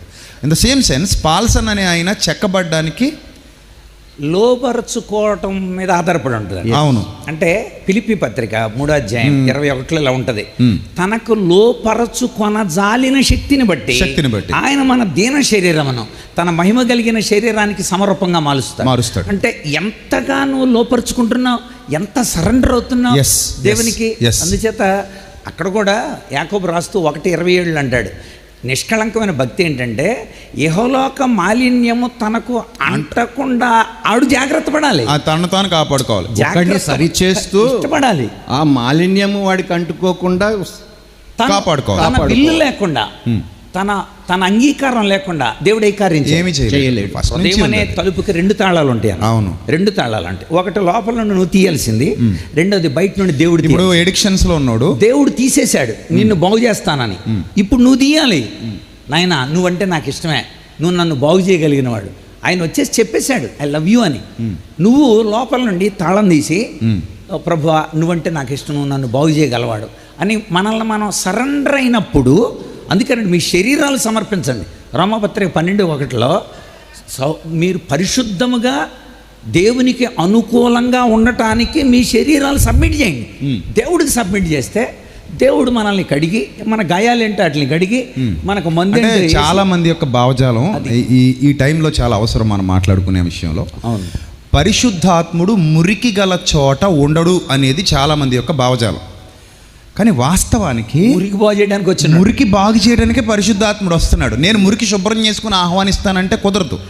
యేసుక్రీస్తు ప్రభువారే ఆరోగ్యంగా ఉన్నవాడికి వైద్యుడు అక్కర్లేదు అని అంత స్పష్టంగా చెప్పి, సూపర్ వర్డ్, నేను పాపులను రక్షించుటకు వచ్చాను అని. అవును, ఆయనే పాపులు మధ్యలోకి వెళ్ళి వచ్చాడు, వారు పాపమంతా తన మీద మోసుకున్నాడు. మరి ఎట్లా చేయగలిగాడు? సో కాబట్టి ఈ విషయంలో చాలా మంది క్లారిటీ రావాలి. ఎందుకంటే ఈరోజు హోల్ క్రిస్టియానిటీలో ఒక మిత్ ఉంది. అదేంటంటే, పరిశుద్ధాత్ముడు శుభ్రంగా ఉన్న చోట మాత్రమే ఉంటాడు, కాబట్టి శుభ్రంగా ఉన్న వాళ్ళందరూ పరిశుద్ధాత్మ కలిగిన వాళ్ళు, మిగిలిన వాళ్ళందరినీ తోసేయచ్చు అన్న భావన. It is a sanctification process. Yeah. So ఇప్పుడు ఇక్కడ మీరు చెప్పాల్సిన పాయింట్ ఏంటంటే, ఇప్పుడు పరిశుద్ధాత్ముడు మీలోకి వచ్చాడు, 4 years మీలో పనిచేశాడు. అబ్సల్యూట్. ఇంకా పనిచేస్తున్నాడు. మీ బలహీనతలు ఎరిగినవాడు. Yes, absolute. మన బలహీనతలన్నీ ఆయనకి తెలుసు. ఆత్మ రోమాపత్రికలో పరిశుద్ధాత్మునికి మన బలహీనతలన్నీ తెలుసు అంటున్నాడు. రోమాపత్రిక 8వ అధ్యాయం 26వ వచనంలో ఒకసారి స్క్రీన్ మీద చూపించండి. యవనస్తులు ముఖ్యంగా చూడాలి నాన్న. This is very important verse and very important time to all youngsters. So మీరందరూ వినండి, ఇది మీలో చాలా స్ఫూర్తిని మార్పును తీసుకొస్తుంది ఈ సెషన్. ఎందుకంటే ఇవి మా అనుభవాలు మాత్రమే కాదు, అనుభవాలతో కూడా వాక్యాన్ని పంచుకుంటున్నారు దైవ సేవకులు అందరూ కూడా. లేఖన సారం. సో ఒకసారి ఆ వచనాన్ని చదవండి, రోమపత్రిక 8:26. అటువలే ఆత్మయు మన బలహీనతను చూచి, అంటే ఇప్పుడు ఆత్మ, పరిశుద్ధ ఆత్మ బలహీనత ఉన్న చోట ఉన్నాడు. అంటే బలహీనుడిలో ఉన్నాడు. అంటే అతను యాక్సిడెంట్ అయి పడున్నాడు అని ఎగ్జాంపుల్ చెప్పాను నేను. ఇప్పుడు నువ్వు హాస్పిటల్లో జాయిన్ అయితే డాక్టర్ దగ్గరికి వస్తాడు. డాక్టర్ వచ్చి నీకు వైద్యం మొదలు పెడతాడు. వైద్యం స్టార్ట్ అయిన వెంటనే రోగం తగ్గదు. It will take some time. Absolutely it's a process. అప్పుడు ఒక 1 year పట్టొచ్చు, 6 months పట్టొచ్చు, 3 months పట్టొచ్చు. కొంతమందికి రికవరీ త్వరగా ఉంటుంది, కొంతమందికి టైం పడుతుంది. మొత్తం మీద ఆ వచనం మళ్ళీ ప్లే చేయండి ప్లీజ్. ఆత్మ కూడా మన బలహీనతను చూచి సహాయము చేయుచున్నాడు. ఏలయనగా మనము యుక్తముగా యాలాగు ప్రార్థన చేయవలనో మనకు తెలియదు గాని ఉచ్చరింప శక్యము కాని మూలుగులతో ఆత్మ తానే మన పక్షంగా విజ్ఞాపన చేస్తున్నాడు. ప్రైజ్ ది లార్డ్, హల్లెలూయా. మన పక్షంగా విజ్ఞాపన చేస్తున్నాడు. అంటే ఒక యవనస్తుడు ఇప్పుడు మారు మనసు పొంది, అయ్యా నాకు బాప్తిస్మ ఇచ్చేయండి, నేను మారు మనసు పొందాను, నన్ను సంపూర్ణంగా స్వస్థపరిచే పరమ వైద్యుడికి నన్ను నేను సరెండర్ చేసుకుంటాను. సమర్పణ నన్ను నేను సరెండర్ చేసుకుంటాను. That is the wonderful remedy to avoid any kind of addiction, to overcome any kind of addiction. That is the wonderful remedy. సరెండర్లో కూడా ప్రాబ్లం ఏమవుతుందంటన్నా 50% చేస్తున్నారు. అవును, అదే మీరు 100% 100% నువ్వు చేస్తే అద్భుతమైన కార్యము దేవుడు చేస్తాడు.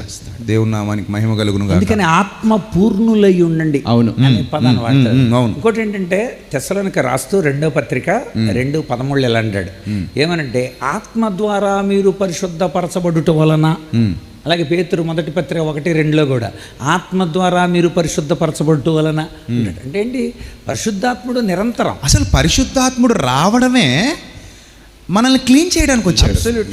Absolutely to be sanctified, to be made holy. అది ఆయన లేకపోతే ఆయన ఇక్కడికి రావాల్సిన అవసరం లేదు. ఎప్పటి వరకు ఉంటాడట ఆయన? విమోచన దినం వరకు ఇక్కడే ఉంటాడు, మళ్ళీ తిరిగి వెళ్ళడు పరలోకానికి. శాశ్వతంగా వచ్చేసాడు. మీలో మీతో కూడా he is deposited in you as a guarantee అంటది. అవును, అదే బాయ్ సంచకరువు అన్నాడు.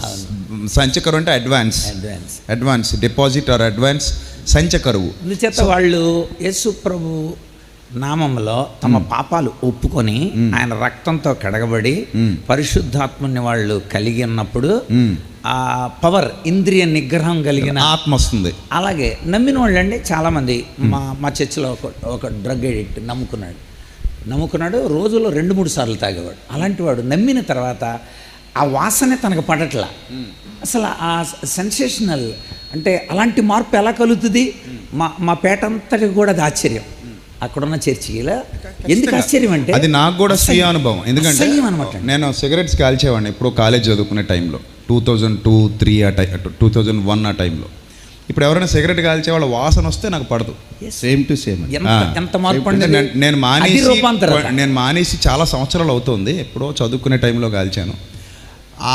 అప్పుడు వదిలేసినా కూడా, అంటే నేను అప్పుడు మారు మనసు పొందిన తర్వాత వదిలేసిన తర్వాత ఇన్ని సంవత్సరాల తర్వాత ఇప్పుడు ఎవరైనా నా పక్కన సిగరెట్ కాలుస్తుంటే ఆ పొగ నా మీదకి వస్తుంటే నాకు అది నచ్చట్లా. కానీ అప్పుడు ఇష్టంగా ఏదో పిచ్చి పట్టినట్టు ఆ సినిమాలు అవి చూసి 2 సిగరెట్లు వెలిగించి కాల్చేవాళ్ళు.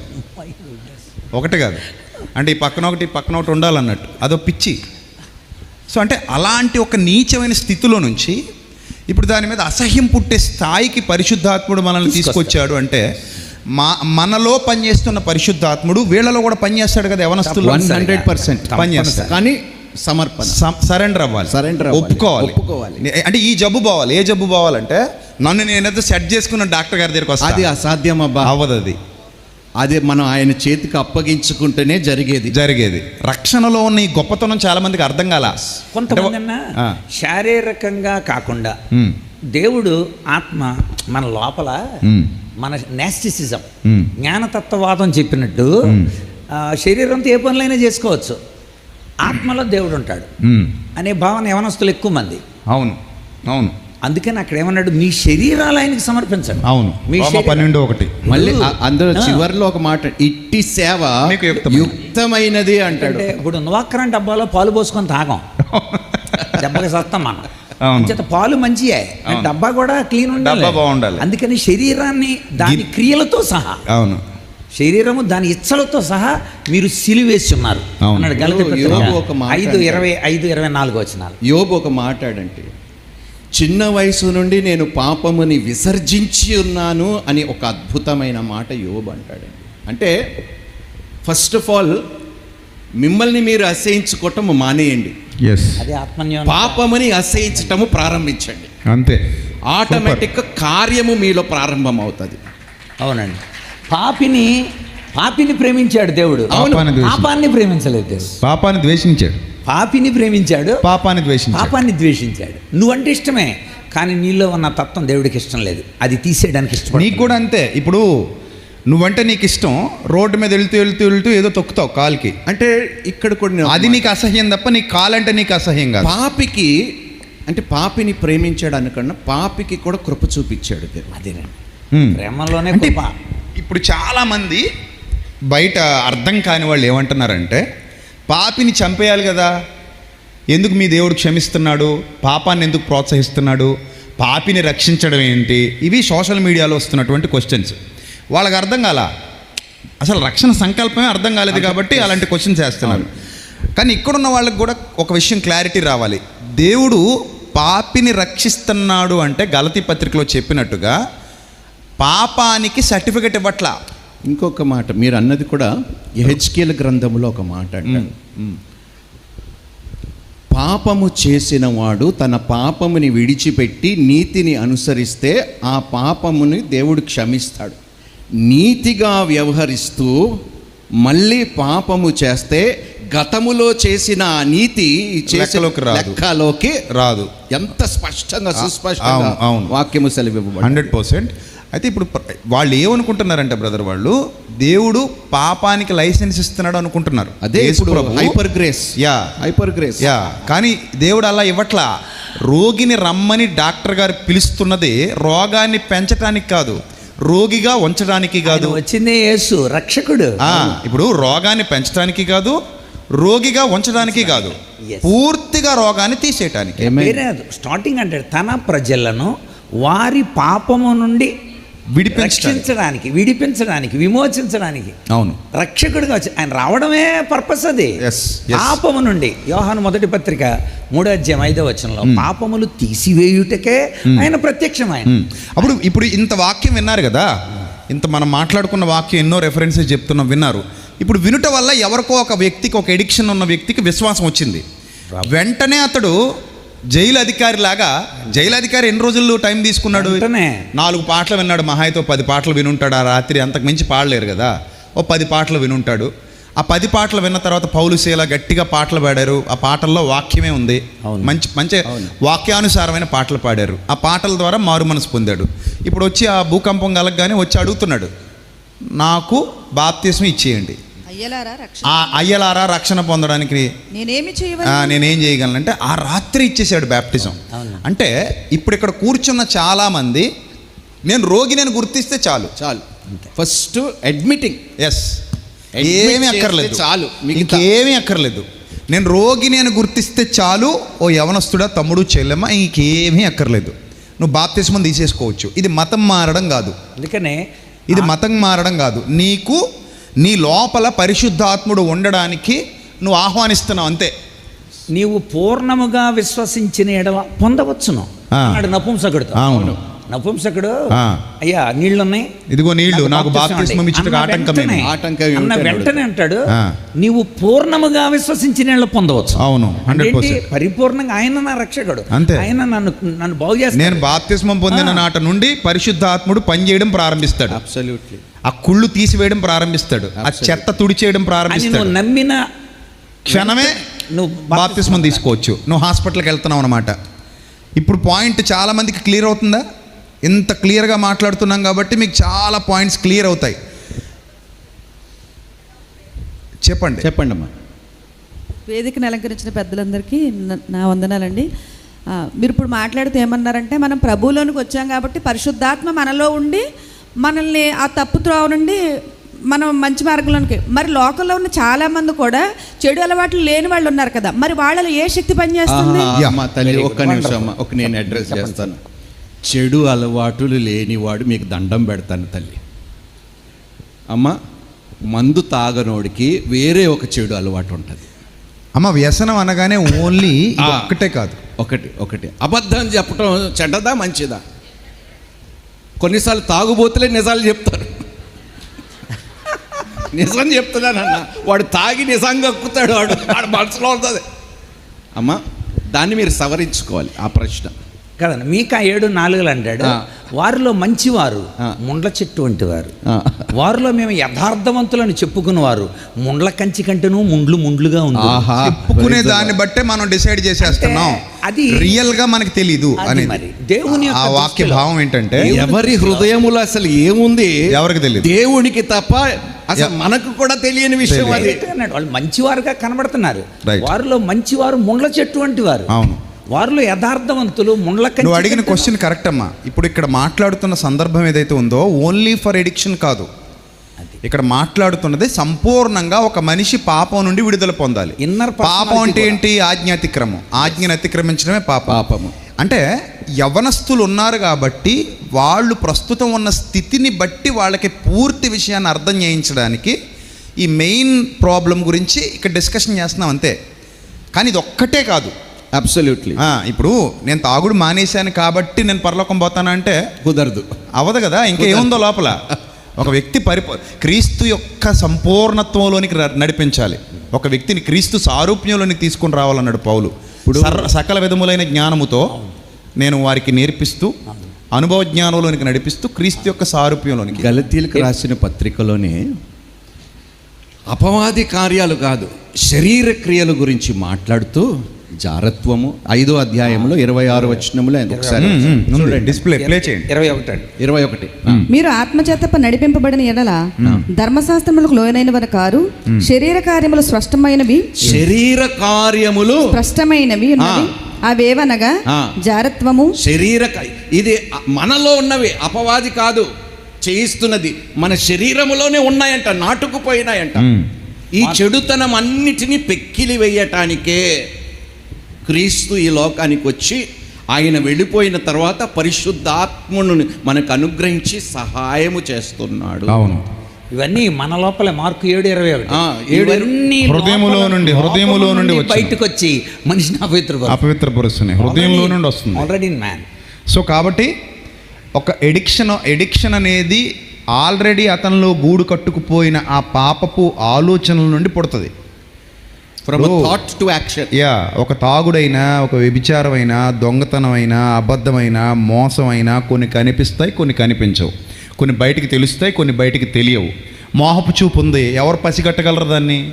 ఎవరు పసిగట్టలేరు. కానీ లోపల ఆ రోగం ఉంది.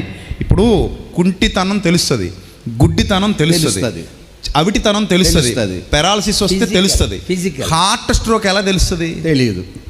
తెలియదు కదా. కానీ ఇది అన్నిటికంటే డేంజర్ కదా. అంతే కదా మరి కదా. లివర్ సిరోసిస్ వచ్చింది, ఎవరికి తెలుస్తుంది? ఎలా తెలుస్తుంది? తెలీదు కదా.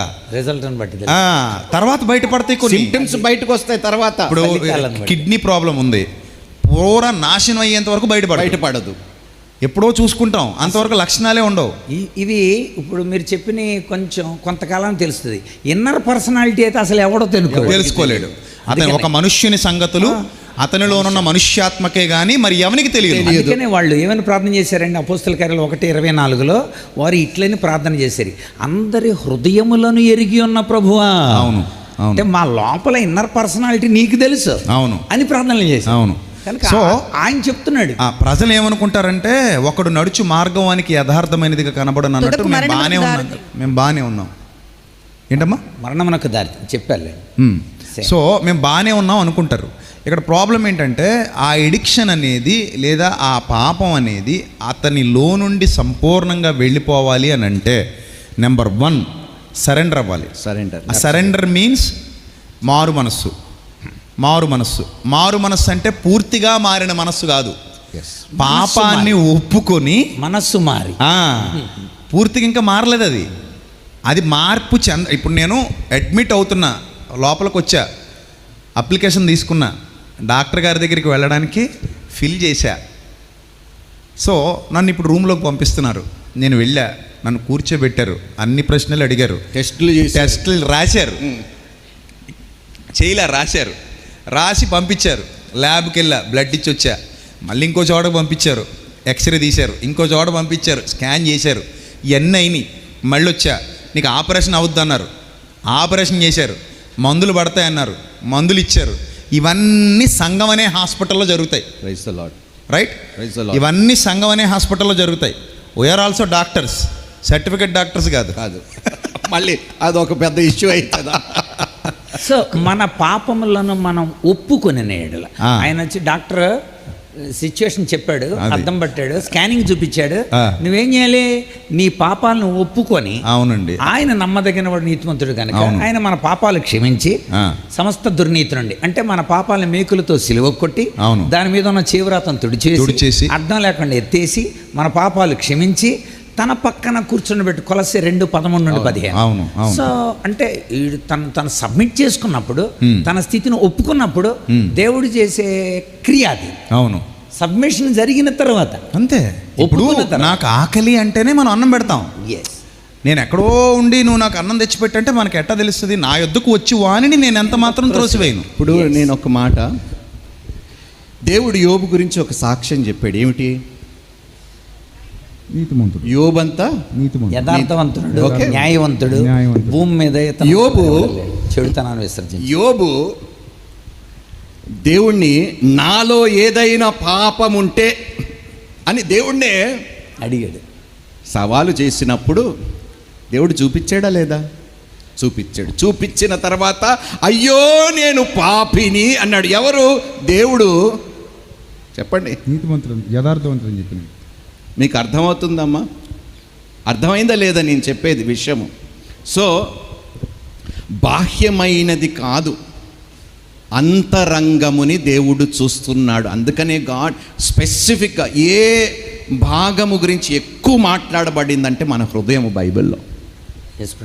అది దాన్ని సమర్పించుకోకుండా ఇంపాసిబుల్. అందుకనే దేవుడు ఇజ్రాయెల్ని బయట తీసుకొచ్చేటప్పుడు ఒక పండగ పెట్టాడు, పస్కా మరియు పులియని రొట్టెల పండుగ, రెండు కలిపి పెట్టాడు. పస్కా విడుదల పొందడానికి, పులియని రొట్టెల పండుగ కనాను చేరడానికి. విడుదల పొందడానికి యేసు రక్తం నీకు విడుదల ఇచ్చింది. అంటే ఏంటి అర్థం? విడుదల ప్లస్ పరిశుద్ధత, ఈ రెండు ఉంటాయి. అంటే ఏంటి? మధ్యలో అందరూ కనాను చేరల. ఎందుకు చేరలేదు? వాళ్ళంతా పులియని రొట్టెల పండుగ చేయలేదు, వాళ్ళు పస్కా చేశారు అందరూ. అందుచేత దేవుడు ఏమంటాడంటే, నువ్వు నీ ఇంత క్రితం ఇప్పటి వరకు చేసిన పాపాలన్నింటినీ నేను కడిగాను, ఒక కొత్త పుస్తకం ప్రారంభమైంది. ఈ కొత్త పుస్తకంలో నీ జీవితం రాయబడేటప్పుడు రెడ్ మార్కులు ఉండకూడదు, నువ్వు సరళంగా నడవాలా. కనుక వాళ్ళంతా మిగిలిన వాళ్ళు ఇలా నడిచారు, వాళ్ళు ఎదురు తిరిగారు. కొంతమంది ఈ తినకుండా తిన్నారు, కొంతమంది చేయకుండా చేశారు, దాచుకోకుండా దాచుకున్నారు. అందుచేత వాళ్ళంతా ఇలా అన్నారు. మీకు బుద్ధి కలుగుట్టుకి ఇది రాస్తానని అన్నాడు పౌలు. ఎందుకు చెప్పాడు? పులియని రొట్టెల పండుగ చేయాలి అంటే, మీరు ఇప్పుడు చెప్పారు కదా, మనం నెక్స్ట్ డిస్కస్ చేయాల్సింది కూడా పరిశుద్ధత గురించి. ఎందుకు పరిశుద్ధత గురించి డిస్కస్ చేయాలంటే, విడుదల పొందడానికి గురించి చెప్పారు. రైట్, చెక్కింగ్ అయిపోయింది. రేపటి నుండి తాక్కో, రేపటి నుండి ఇవి తినకో, నీకు షుగర్ ఉంది అరటిపండు తినకో అని చెప్పారు. నీకు కిడ్నీలో రాళ్ళు ఉన్నాయి, ఏదో రాళ్ళు 4 రాళ్ళు వెనకేసుకోమంటే కిడ్నీలు వేసుకున్నావు, అందుచేత ఇక నుండి రేపు నుండి టమాటాలు తినకో, ములక్కాళ్ళు తినకో అని డాక్టర్ చెప్పాడు. తినకూడదు నువ్వు. ఎందుకని? ఇంత క్రితం నువ్వు చేసిన వాటిలన్నింటికి ఇక్కడ మెడిసిన్ ఇచ్చేసాం మేము. ఇక్కడ నుండి నువ్వు ఇలా ఉండాలి, కాపాడుకోవాలి. తెస్సలోనిక 4:4 మీరు అన్యజనుల వలె కామాభిలాష యందు కాక పరిశుద్ధత యందును ఘనత యందును తన ఘటమును ఎట్లు కాపాడుకొనవలెనో ఎరిగినట్టు దేవుని చిత్తం. అందుచేత నెక్స్ట్ మనం వీళ్ళందరికీ అవసరమైంది ఏంటంటే పరిశుద్ధత గురించి మాట్లాడాలండి. ఎందుకంటే విడుదల గురించి మనం మాట్లాడాం, ఓకే, మనం సరెండర్ అయ్యాం. కనుక నెక్స్ట్ ఎలా కొనసాగించుకోవాలి పరిశుద్ధత? అది పరిశుద్ధత కొనసాగించాలి అంటే అన్న, ఫస్ట్ ఆఫ్ ఆల్ ఇప్పుడు ఇందాక చాలామంది బాప్తిస్మం పొందని వాళ్ళు చేతులు ఎత్తండి అంటే చేతులు ఎత్తారు కదా. ఇప్పుడు వాళ్ళలో ఇప్పుడు ఒక కమిట్మెంట్ రావాలి. ఏంటి ఆ కమిట్మెంటు? ఆ యాక్సిడెంట్ అయిన పర్సన్ ఎవరో కాదు, నేనే. ఇప్పుడు నేను యాక్సిడెంట్ అయి పడున్నా. ఇప్పుడు వీళ్ళ స్వీయ అనుభవాలు చెప్పారు. రాజా గారు చెప్పారు, పాల్సన్ గారు చెప్పారు, విజయన్న చెప్పాడు, వాళ్ళ స్వీయ అనుభవాలు చెప్పారు. ఇప్పుడు నేను ఆ యాక్సిడెంట్ అయిన ప్లేస్లో పడున్నాను కదా, నాకు పర్సనల్గా ఒక ఆలోచన రావాలి. ఏంటది? నేను స్వస్థత పొందాలి. ఐ మీన్ స్వస్థత మీన్స్ స్పిరిచువల్ హీలింగ్. దేవుడు నన్ను సంపూర్ణంగా హృదయాంతరాలలో నుండి స్వస్థపరచాలి. నాకు ఒక విషయం గుర్తుకొచ్చింది. బైబిల్లో ఒక కుంటివాడు ఆ యొక్క బెతెస్దా పూల్ దగ్గర, దాన్ని ఏమంటారు, కోనేరు దగ్గర పక్షవాత రోగి. ఎన్ని సంవత్సరాలు? 38 సంవత్సరాలు. వాడు వెళ్ళలేక కాదు, వాడు చెయ్యలేక కాదు, వాడికి ఇలా ఉంటేనే బ్రతుకు తీరు. మీకు అర్థమైందా? Some people want to remain this way because నేను ఏదైనా కోల్పోతానేమో బాగుపడిన తర్వాత. See the mind set. Yesukristu ప్రభు ఏమన్నాడు ఆయనని? స్వస్థపడగోరుచున్నావా? ఎంత అద్భుతమైన మాట అండి ఇది. First and foremost, are you willing to be treated? అంతే. దేవుడు అందరిని ఇదే ప్రశ్న అడుగుతున్నారు. You want to be treated అంటే నేను ట్రీట్మెంట్ ఇవ్వటానికి రెడీగా ఉన్నాను. నేను ట్రీట్మెంట్ ఇస్తే దానిని ఎవ్వరూ మరి పాడు చేయకుండా నేను ట్రీట్మెంట్ ఇస్తానంటున్నాను. హల్లెలూయా. అంటే ట్రీట్మెంట్ తీసుకోవడానికి ఇష్టపడటం అంటే మతం మారడం కాదు. చాలా మందికి ఒక క్లారిటీ కావాలి. ఆ క్లారిటీ ఏంటంటే, మీరు ఎప్పుడైతే మారు మనసు పొందారో, మారు మనసు పొందటం అంటే ఆ పాత జీవితం నుంచి విడుదల పొందుతూ సమస్తము నూతన పరిచే సరికొత్త ఆత్మను మనలోనికి ఆహ్వానించటం. That is Christianity. Absolute. There is a power. అంటే క్రిస్టియానిటీలో ఒక పవర్ ఉంది. ఆ పవర్ పేరు పరిశుద్ధాత్ముడు. అబ్సల్యూట్లీ.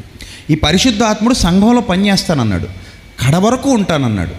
ఈ కడవరకు ఉంటానన్న పరిశుద్ధాత్ముడు సంఘంలో పని చేస్తాడు గనుక అల్లరికి కర్త కాని ఆదరణకు కర్త అయిన పరిశుద్ధాత్ముడు మన హృదయాలలోకి ప్రవేశించి అక్కడ పని మొదలు పెడతాడు. లైక్ ఏ ట్యాబ్లెట్. అబ్సల్యూట్లీ. మనం ట్యాబ్లెట్ మింగితే తప్ప అది పని జరగదు, అది పని చేయదు కదా, రక్తంలో కలవాలి కదా.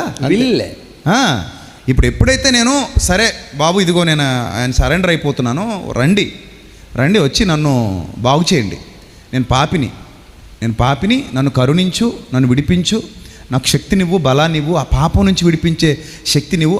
ఆ సింహాన్ని, పాపం అనే సింహాన్ని నేను ఒంటరిగా గెలవలేను.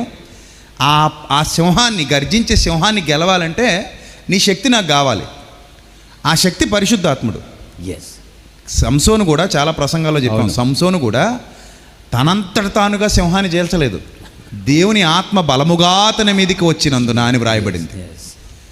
అదొక సింబాలిక్ ఇన్సిడెంట్. అబ్సల్యూట్లీ. దేవుని ఆత్మ సంసోని మీదకి బలంగా వచ్చినప్పుడు అతని చేతిలో ఏమీ లేకపోయినా సింహాన్ని చీల్చాడు. ఇన్ ద సేమ్ సెన్స్ మనం ఈరోజు ఎవరైతే రక్షణ పొందడానికి సిద్ధంగా ఉన్నారో వాళ్ళు పరిశుద్ధాత్మను వాళ్ళ హృదయాలలోనికి ఆహ్వానించే విధంగా వీళ్ళు కదలాలి. అందుకని అపోస్తుల కార్యములో కూడా when the spirit will come upon you, you will receive power అని వాక్యములో చాలా ఆ శక్తి పొందుతారు. ఆ శక్తి మనల్ని పాపం నుంచి విడిపించి పవిత్రత వైపు నడిపిస్తాడు పరిశుద్ధాత్ముడు. బలహీనతల నుండి విడిపించి బలం వైపు నడిపిస్తాడు. అజ్ఞానం నుండి విడిపించి జ్ఞానం వైపు నడిపించేవాడు పరిశుద్ధాత్ముడు. ఈ లోకం అనే చీకటి నుండి విడిపించి వెలుగు వైపు నడిపించేవాడు పరిశుద్ధాత్ముడు. ఆ కుమారత్వం, ఆ నడకలో మీ ఎడిక్షన్స్ అన్ని పోతాయి. 100% పోతాయి. నడకలో పోతాయి. అందరం మన ముగ్గురం సాక్షులం ఇక్కడ. అదే కదా మరి, నడకలో మన ఎడిక్షన్స్ పోతాయి. ఎందరూ ఆత్మచేత నడిపింపబడుదురో వారందరూ దేవుని కుమారులై ఉన్నారు. హల్లెలూయా. రోమాపత్రిక 8:14. అవును. సో ఇప్పుడు క్లియర్ అయింది అనుకుంటున్నాను చాలామంది యవనస్తులకి. ఈ డీప్ డిస్కషన్లో, ఇంతసేపు మేము ముగ్గురం మాట్లాడుకున్నటువంటి డీప్ డిస్కషన్లో యవనస్తులు ఎవరైతే ఉన్నారో వాళ్ళకు ఒక విషయం క్లారిఫై అవుతుంది. అదేమిటంటే, మీరు పాపి అని గుర్తిస్తే ఇమ్మీడియట్గా మీరు సరెండర్ అయిపోండి, దేవునికి సరెండర్ అవ్వండి. సరెండర్ అయ్యి, ప్రభువా నేను నీ ఆత్మకు చోటిస్తాను, నీ ఆత్మ నాలోకి వెళితే ఒక ట్యాబ్లెట్ ఎలాగైతే నన్ను స్వస్థపరుస్తుందో అలా మీ ఆత్మ నాలోనికి వచ్చి మాలిన్యము నుండి విడిపిస్తుంది. ప్రతి మాలిన్యం నుండి నన్ను సంపూర్ణునిగా చేసి విడిపించి నిలబెడుతుంది. నన్ను కరెక్ట్ చేసుకుంటూ ఆ యాత్రలో నడిపిస్తుంది. ఈ పాయింట్ మీ అందరికి అర్థమైతే అప్పుడు మీరు ఆత్మ ద్వారానే పరిశుద్ధతను ప్రాక్టీస్ చేస్తారు. అంతే. అందుకే కదా ఒక మాట ఉంది, దేవుని ఆత్మను దుఃఖపరచకండి. అవును. విమోచన దినం వరకు మీరు ఆయన యందు ముద్రింపబడి ఉన్నారు. మీలో ఉన్న డాక్టర్ని మీరు దుఃఖపరిస్తే, వైద్యం చేయడం మానేస్తే ఏంటి పరిస్థితి? కాదండి, ఇప్పుడు డాక్టర్ చెప్పినప్పుడు నేను ఒక ఉదాహరణ నేను మీకు ఇస్తాను. వైద్యం కోసం డాక్టర్ దగ్గరికి వెళ్ళావు, వాడు ప్రిస్క్రిప్షన్ ఇచ్చాడు, ఇది చెయ్యి అన్నాడు, నువ్వు చెయ్యలేదు. నీ కండిషను ఫస్ట్ నువ్వు వెళ్ళినప్పుడు చాలా ప్రేమగా మృదువుగా మాట్లాడాడు, అన్నీ ఎక్స్ప్లెయిన్ చేశాడు. నువ్వు రెండోసారి ఆయన చెప్పింది చేయకుండా ఆయన దగ్గరికి వెళ్తే ఆయన టోన్ మారుతుందా మారదా? ఖచ్చితంగా మారుతుంది. 100% తిడతాడు, గద్దిస్తాడు నేను. ఖచ్చితంగా. సో అదే కార్యము మనలో జరిగిస్తున్నాడు దేవుడు. సో ఫస్ట్ దేవుడు ప్రేమగా చెప్తాడు, ఆ తర్వాత మనం వినలేదనుకో, ఖచ్చితంగా. నేను అనుభవించాను. ప్రకటన గ్రంథంలో నిన్ను మంచం పట్టిస్తాను అన్నాడు. అంతే ఉన్నది, ఆ మాట ఉన్నది. ఉంది, నీ మంచం పట్టిస్తా నువ్వు మారకపోతే. అంతే. అది స్ట్రాంగ్ వార్నింగ్ అనమాట. నాకు మామూలు దెబ్బలు పడలేదన్నా, ఈరోజు ఇలా ఉండటానికి కారణము దేవుడు నన్ను అంతగా ప్రేమించాడు కాబట్టి హీ చేస్టైజ్డ్ మీ, శిక్షించాడు నన్ను దేవుడు. కానీ ఆ శిక్షను నేను నిరాకరించలేదు, స్వీకరించాను. కాబట్టి ఈరోజు ఈ స్థితిలో నేను నిలబడగలుగుతున్నాను. అన్నా మీరు ఫైనల్గా చెప్పండి అన్న. ఇప్పుడు వాళ్ళకి ఇదంతా విన్న తర్వాత రైట్, వాళ్ళు ఆత్మీయ స్థితులు అంటే మనం ఒక 10 minutesలో క్లోజ్ చేద్దాం ఈ సెషన్. అంటే మన కారు అపరిశుభ్రంగా ఉంది. కారు అందాక పోలుస్తున్నాను, జీవితమే ఒక కారు. దేవుడు వచ్చి ముందు టార్చ్ లైట్ వేసాడు, అది వాక్యం. వాక్యపు వెలుగులో మన కారు మలినమై ఉందని, నేను ఆ మలినమైన బతుకుల్లో ఉన్నానని నాకు అర్థమైంది. అర్థమైన వెంటనే అయ్యా నా కారుని కడిగి నన్ను పరిశుద్ధపరచు అని మీరు అడిగారు యేసుక్రీస్తు. వెంటనే ఆయన తన రక్తంతో కడిగి, ఇదిగో ఇంతవరకు ఎవరు నడిపారు నీ కారుని అంటే నేనే నడుపుకున్నాను, నాకు కొంచెం సాతాను గడు సహాయపడ్డాడు, ఆడితో నేను ఎంతవరకు నడిచాను. అలా కాదు, నేను ఒక కొత్త డ్రైవర్ని ఇస్తాను నీకు. వండర్ఫుల్ ఎగ్జాంపుల్ అండి. సో వెంటనే వండర్ఫుల్ ఎగ్జాంపుల్. రైట్, పరిశుద్ధాత్మని నీలో డ్రైవర్గా పెట్టాడు. ఇక్కడ నుండి ఇది నా కారు, నిన్ను నడిపేవాడు నా ఆత్మ, విలువ పెట్టి కొనబడిన వారు, మీ సొత్తు కారు. నా రక్తంతో కడిగాను గనుక అమూల్యము నువ్వు, నా జనాంగం, నా సొత్తు, నా ప్రజ. ఇక్కడ నుండి స్టీరింగ్ నువ్వు పట్టుకోకు, పరిశుద్ధాత్ముడు, అది ఆత్మ ద్వారా నడిపింపబడి. అవును. అలా ఉండడానికి ఇష్టపడాలంతే. వాక్యాన్ని విని నన్ను కడుగు ప్రభువా అని అడిగి రక్తంతో కడగబడి ఆత్మ ద్వారా నడిపింపబడాలి. అంతే. చెప్పండి అన్న, కన్క్లూజన్ వాళ్ళు చెప్పాలి. అడగండి, మీరు అడగండి. సో ఎంతమంది కడగబడటానికి ఇష్టపడుతున్నారు ఈరోజు? చేతులు ఎత్తండి. ఏందబ్బా?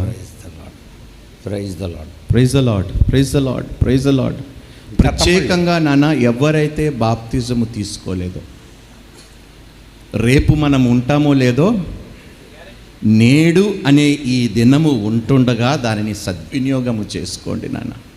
నా ఆశ ఏమిటంటే విజయన్న, వీళ్ళు ఇక్కడ నుండి వెళ్ళిపోయే లోపు మీరు వారికి బాప్తిజం ఇవ్వాలి. 17th ఉన్నాయి. Praise the lord. 17th అందరూ చేతులెత్తిన వాళ్ళందరూ ఖచ్చితంగా బాప్తిజము పొందుకొని ఈ స్థలం నుండి వెళ్ళేలాగా దేవుడి యొక్క ఆత్మ మిమ్మల్ని ప్రేరేపించునుగాక. ఆమేన్. అన్న, బాప్తిస్మం అంటే ఆయన మరణ పునరుద్ధానాలో పాలు పొందడం, అంతే కదా. మరి బాప్తిస్మం అంటే క్రీస్తును ధరించుకోవడం. బాప్తిస్మం అంటే నిర్మలమైన మనస్సాక్షితో సాక్ష్యం అవడం. బాప్తిస్మం అంటే నిజంగా నమ్మాను అనడానికి రుజువు. సమాధి చేయబడ్డం, అది సమాధి చేయబడి తిరిగి లేపబడదమ్మా. పాపాల విషయంలో చచ్చిపోయి నీతి విషయంలో బతికామని అర్థం. రోమపత్రిక 6:1 నుండి 8 బాప్తిజం అనేది గొప్ప సాక్ష్యం. అవును. సో మరి అలాంటప్పుడు నువ్వు పూర్ణంగా నమ్మితే బాప్తిజం తీసుకో. ఇంకా నెక్స్ట్ నుండి డ్రైవర్ ఆయన వస్తాడు, అది ఆయన నడిపిస్తూ ఉంటాడు. ఆయన నీ జీవితాన్ని చక్కదిద్దుతాడు, నీ జీవితాన్ని బలపరుస్తాడు, నీ జీవితాన్ని ఉద్ధరిస్తాడు, స్థిరపరుస్తాడు. అన్ని విషయాల్లో నీకు తోడుగా ఉంటాడు. నీ నిమిత్తం ప్రార్థన కూడా ఆయనే చేస్తాడు, ఉచ్చరింపశక్యం కానీ మూలుగులతో. నీకు నీకు నీకు యుక్తముగా ఎలా ప్రార్థన చేయాలో కూడా తెలీదు, ఆయనకు తెలుసు. అవును. నీ పక్షముగా విజ్ఞాపనం చేయవాడు ఆయనే. ఆత్మ ద్వారా కృపావరాలు వస్తాయి. నీకు కడవరకు ఒక శక్తి బలము ఆయన ద్వారా పొంది ఆయన చిత్తాన్ని జరిగించే సంపూర్ణ స్థితిలోనికి వెళ్ళాలి అంటే ఖచ్చితంగా పరలోకం వరకు నడిపించే నాయకుడు పరిశుద్ధాత్ముడు. ఎస్. ఆయన లేకపోతే, ఆయన ఆత్మ లేనివాడు ఆయన వాడు కాడు గనుక ఆయన లేకపోతే మీరు ఆత్మీయంగా స్వస్థత పొందలేరు. అల్టిమేట్ ఇది పచ్చి నిజం. యేసుక్రీస్తు స్వరూపం మనలో ఏర్పడాలంటే కూడా కొరింథీ 2:3 చివరి వచనంలో ఆత్మ ద్వారా ఆ పోలికగా మనం మార్చబడుచున్నాము. యేసయ్య స్వరూపం మనలో ఏర్పడాలంటే అవును. ఖచ్చితంగా నీలో ప్రతి దినం నూతనత్వాన్ని తీసుకొచ్చే రూపాంతరత అనుభవం ఎవరిస్తారు? పరిశుద్ధాత్ముడే. ఎవ్రీడే మనం ఆయన వచ్చినప్పుడు ఆయనను పోలి ఉందాము. దానికి కారణం పరిశుద్ధాత్ముడే. మనం ఆయన పోలి ఉండాలి. ఇప్పుడు ఏ వ్యసనాలైనా సరే, ఇప్పుడు ఏ వ్యసనాలు, గంజాయి కానీ లేకపోతే అది మందు కానీ సిగరెట్ కానీ ఏ విధమైన డ్రగ్స్ కానీ వేటికి మీరు బానిసలైపోయారో మాకు తెలియదు, కానీ మీకు తెలుసు. ఆ వాక్యం మీతో ఇప్పుడు మాట్లాడుతోంది. ఇప్పుడు ముగ్గురు దైవ సేవకులు ఇక్కడ కూర్చున్నాం, మేమందరం డిస్కస్ చేసాం, చాలా అనుభవాలు పంచుకున్నాం, చాలా లోతైన విషయాలు మాట్లాడాం. ఈ ఎడిక్షన్స్ అనేవి కుటుంబాలని ఎంత విచ్ఛిన్నం చేస్తున్నాయో. ఒక తల్లి నిన్ను వచ్చి ఏడుస్తుంది నా దగ్గర, నా బిడ్డ కోసం ప్రార్థన చేయండి అని. అంటే నిన్ను కన్నందుకు ఆమెకు నువ్వు కన్నీరు గిఫ్ట్గా ఇచ్చావు. అది ఎంత బాధాకరమైనటువంటి విషయం. వేదన పడి నిన్ను కన్నది, వేదన పడి నిన్ను పెంచింది, తన రెక్కలు మొక్కలు చేసుకుని కష్టపడి నీ తండ్రి నిన్ను పెంచి పెద్ద చేశాడు. ఇప్పుడు వాళ్ళకు నువ్వు ఇచ్చే గిఫ్ట్ ఏంటంటే కన్నీళ్ళు, దుఃఖం, బాధ, అవి గిఫ్ట్గా ఇస్తున్నావు. అది ఒక శాపం. నువ్వు నీ శరీరాన్ని పాడు చేసుకోవడం ఒక శాపం అయితే, తల్లిని తండ్రిని బాధ పెట్టి మరీ దుఃఖపరచడం ఇది కూడా ఎక్స్ట్రాగా వచ్చే ఇంకో శాపం. అంటే నీ వ్యసనం నిన్ను 2 శాపాలకు గురి చేస్తుంది.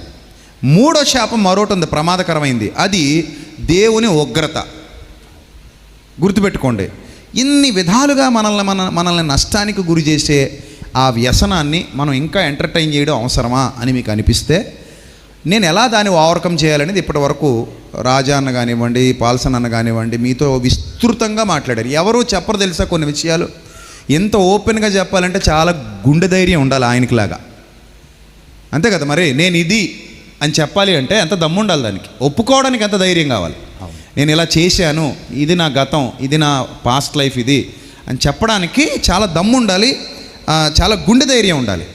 అలాంటి గుండె ధైర్యంతో నేను పూర్వము హింసకుడును, దోషకుడును, హానికరుడును అన్నాడు పౌలు భక్తుడు. ఎవరో నన్ను ఏదో అంటారేమో, ఎవరో నన్ను తక్కువ చేస్తారేమో, లేదా సోషల్ మీడియాలో నా గురించి తప్పుగా రాస్తారేమో. ఒక క్రైస్తవుడికి భయం ఉండదు. అబ్సల్యూట్లీ. క్రైస్తవుడు భయమే ఉండదు, ఇక ధైర్యంగా మాట్లాడతాడు. ఎందుకంటే నేను చనిపోయిన తర్వాత నా దేవుడు సమస్తం ఎరిగినవాడు, ఆ ఓపెన్ బుక్, ఓపెన్ లైఫ్ నాది, నేను ఇంకా కొత్తగా దాచడానికి ఏమీ లేదు. హృదయ రహస్యాలు ఎరిగినటువంటి దేవుని ముందుకెళ్ళి దాచబడినవి మరుగైనవి కూడా వస్తాయి, బయటకు వస్తాయి. అది వచ్చినప్పుడు మనం తట్టుకునే స్థితిలో కూడా ఉండము. రైట్. సో కాబట్టి ఫైనల్గా మీరు టేక్ యువర్ ఓన్ డెసిషన్. ఇందులో బలవంతం లేదు. ఈ సెషన్ అంతా నా తమ్ముళ్ళ కోసం, చెల్లెమ్మల కోసం. మీరు ఎలా ఓవర్కమ్ చేయాలో చెప్పేశాం, మీరు ఎలా గెలవాలో చెప్పేశాం. అంటే గైడ్ అన్నమాట ఇది. This is a guide. It's a booklet, manual. So ఇది మీరు తీసుకున్న తర్వాత ఫస్ట్ మీరు సరెండర్ అవ్వండి వాక్యానికి. వినుట వలన విశ్వాసం మీకు కలిగితే వాక్యము వలన, అంతే. మీరు సరెండర్ అవ్వండి.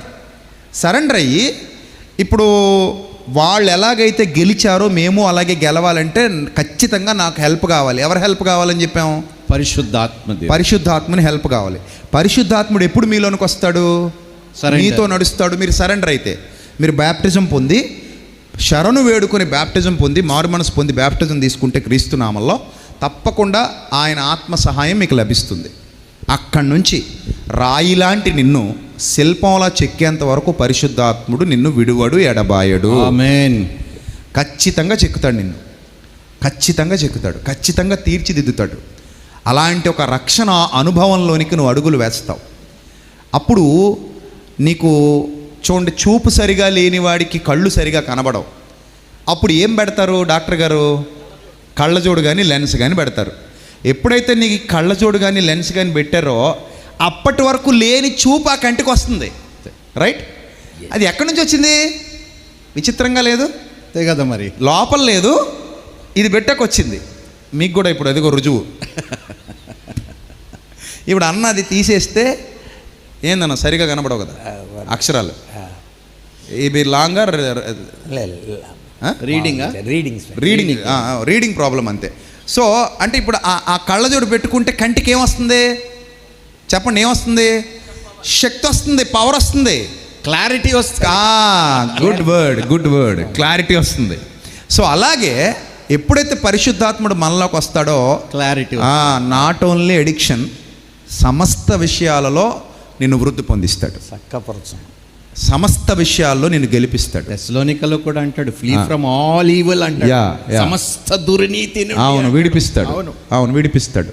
సో కాబట్టి పరిశుద్ధాత్ముడు మన చేత అల్లరి చేయించేవాడు కాడు. బా, మంచి మాట ఇది. పరిశుద్ధాత్ముడు మనల్ని బాగు చేసేవాడు. అన్న ఎవరు ఏమనుకున్నా ఒక మాట చెప్తానన్న, మీరు నాకు ఎందుకు నచ్చారో తెలుసన్న, డ్యాన్సులు లేవు, గంతులు లేవు, చిందులు లేవు, క్లబ్ అట్మాస్ఫియర్ లేవు. Thank you so much. పరిశుద్ధత ఉన్నది, వాక్యం ఉన్నది. అవునన్నా, అందుకనే మిమ్మల్ని ప్రేమిస్తున్నా. Thank you, love you so much. చప్పట్లు కొడదామబ్బా. థ్యాంక్ యూ అన్న, థ్యాంక్ యూ సో మచ్ అన్న. ఇట్ మీన్స్ అ లాట్ అన్న, మీరు అర్థం చేసుకున్నందుకు. Yes, thank you. సో అలాంటి ఒక అద్భుతమైన వాతావరణంలో పరిశుద్ధాత్ముడు మనల్ని నిలబెడతాడు. ఇప్పుడు చూడండి ఎంత బాగుందో. మీలో చాలామందికి పశ్చాత్తాపం కలుగుతుంది. మీలో చాలామంది లోపల ఈ వాక్యం విన్న తర్వాత పొడవబడుతున్నారు. అది మీ స్వీయ అనుభవం. ఇంతసేపు ఈ వాక్యం వారు నాతో మాట్లాడుతుంటేనే నా అంతరంగంలో ఏదో తెలియని ఆనందం, బలం వచ్చింది. Praise the lord.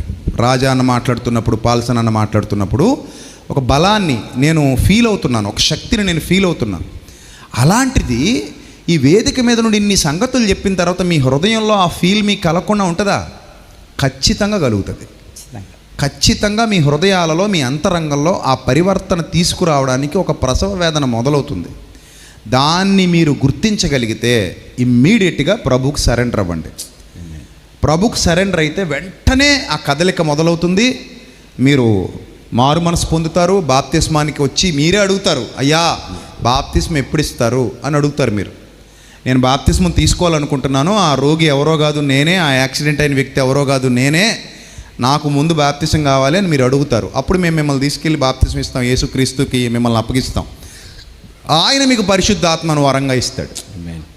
అప్పుడు ఆ శక్తిని మీరు పొందుకున్న వారే మీరు దినదినము అభివృద్ధి చెందుతూ ఆత్మలో వర్ధిల్లుతారు. మీకున్న సమస్త కల్మషం నుండి ఆయన మిమ్మల్ని విడిపించడానికి ప్రయత్నపడతాడు. బాప్తిస్మం పొందకుండా, హాస్పిటల్లో జాయిన్ అవ్వకుండా, పరిశుద్ధాత్ముడు మీలోనికి ట్రీట్మెంట్ చేయడానికి రాకుండా మీరు ఎన్ని సంవత్సరాలు చర్చికి సభలకు వచ్చినా ఇలాగే ఉంటారు. ఏమే రైట్ ఆర్ రాంగ్? వ్యర్థము కదా? ఏమే రైట్ ఆర్ రాంగ్? ఎస్. ఎన్ని సంవత్సరాలు మీరు వచ్చినా, ఎన్ని వేల మంది వచ్చినా ఇలాగే ఉంటారు. ఈరోజు చూడండి, కొన్ని వేల మంది వచ్చి ఇక్కడ కూర్చున్నారు. మిమ్మల్ని చూసి నేను సంతోషపడట్లేదు, అయ్యి బాబు ఇన్ని వేల మంది వచ్చేసారు సెమినార్కి అని మేము ఆనందపడట్లేదు. మేము దేన్ని బట్టి ఆనందపడతానంటే, సత్యములో మీరు ఎదిగితే అప్పుడు ఆనందపడతాం. సత్యములో మీరు వర్ధిల్లితే ఆనందపడతాం. అర్థమైందా? మీకోసమే ఇన్ని వేల రూపాయల ఖర్చు, ఇంత కష్టం, ఇంత శ్రమ, ఇదంతా మా పిల్లలందరూ కష్టపడేది మీకోసమే. మీరు బాగుండాలి, మీలో కొందరైనా మారాలి, మీలో కొందరైనా సత్యం తెలుసుకోవాలి. నిజంగా ఈ సెషన్ నాకైతే చాలా ఆశీర్వాదకరంగా అనిపించింది. మరి మీలో ఎంతమందికి ఈ సెషన్ ఆశీర్వాదకరంగా అనిపించింది చేయి చూపిస్తారా please? Thank you, God bless you. దేవుడు మిమ్మల్ని, మీ కుటుంబాన్ని దీవించి బలపరిచి ఆశీర్వదించును గాక. ఆమేన్.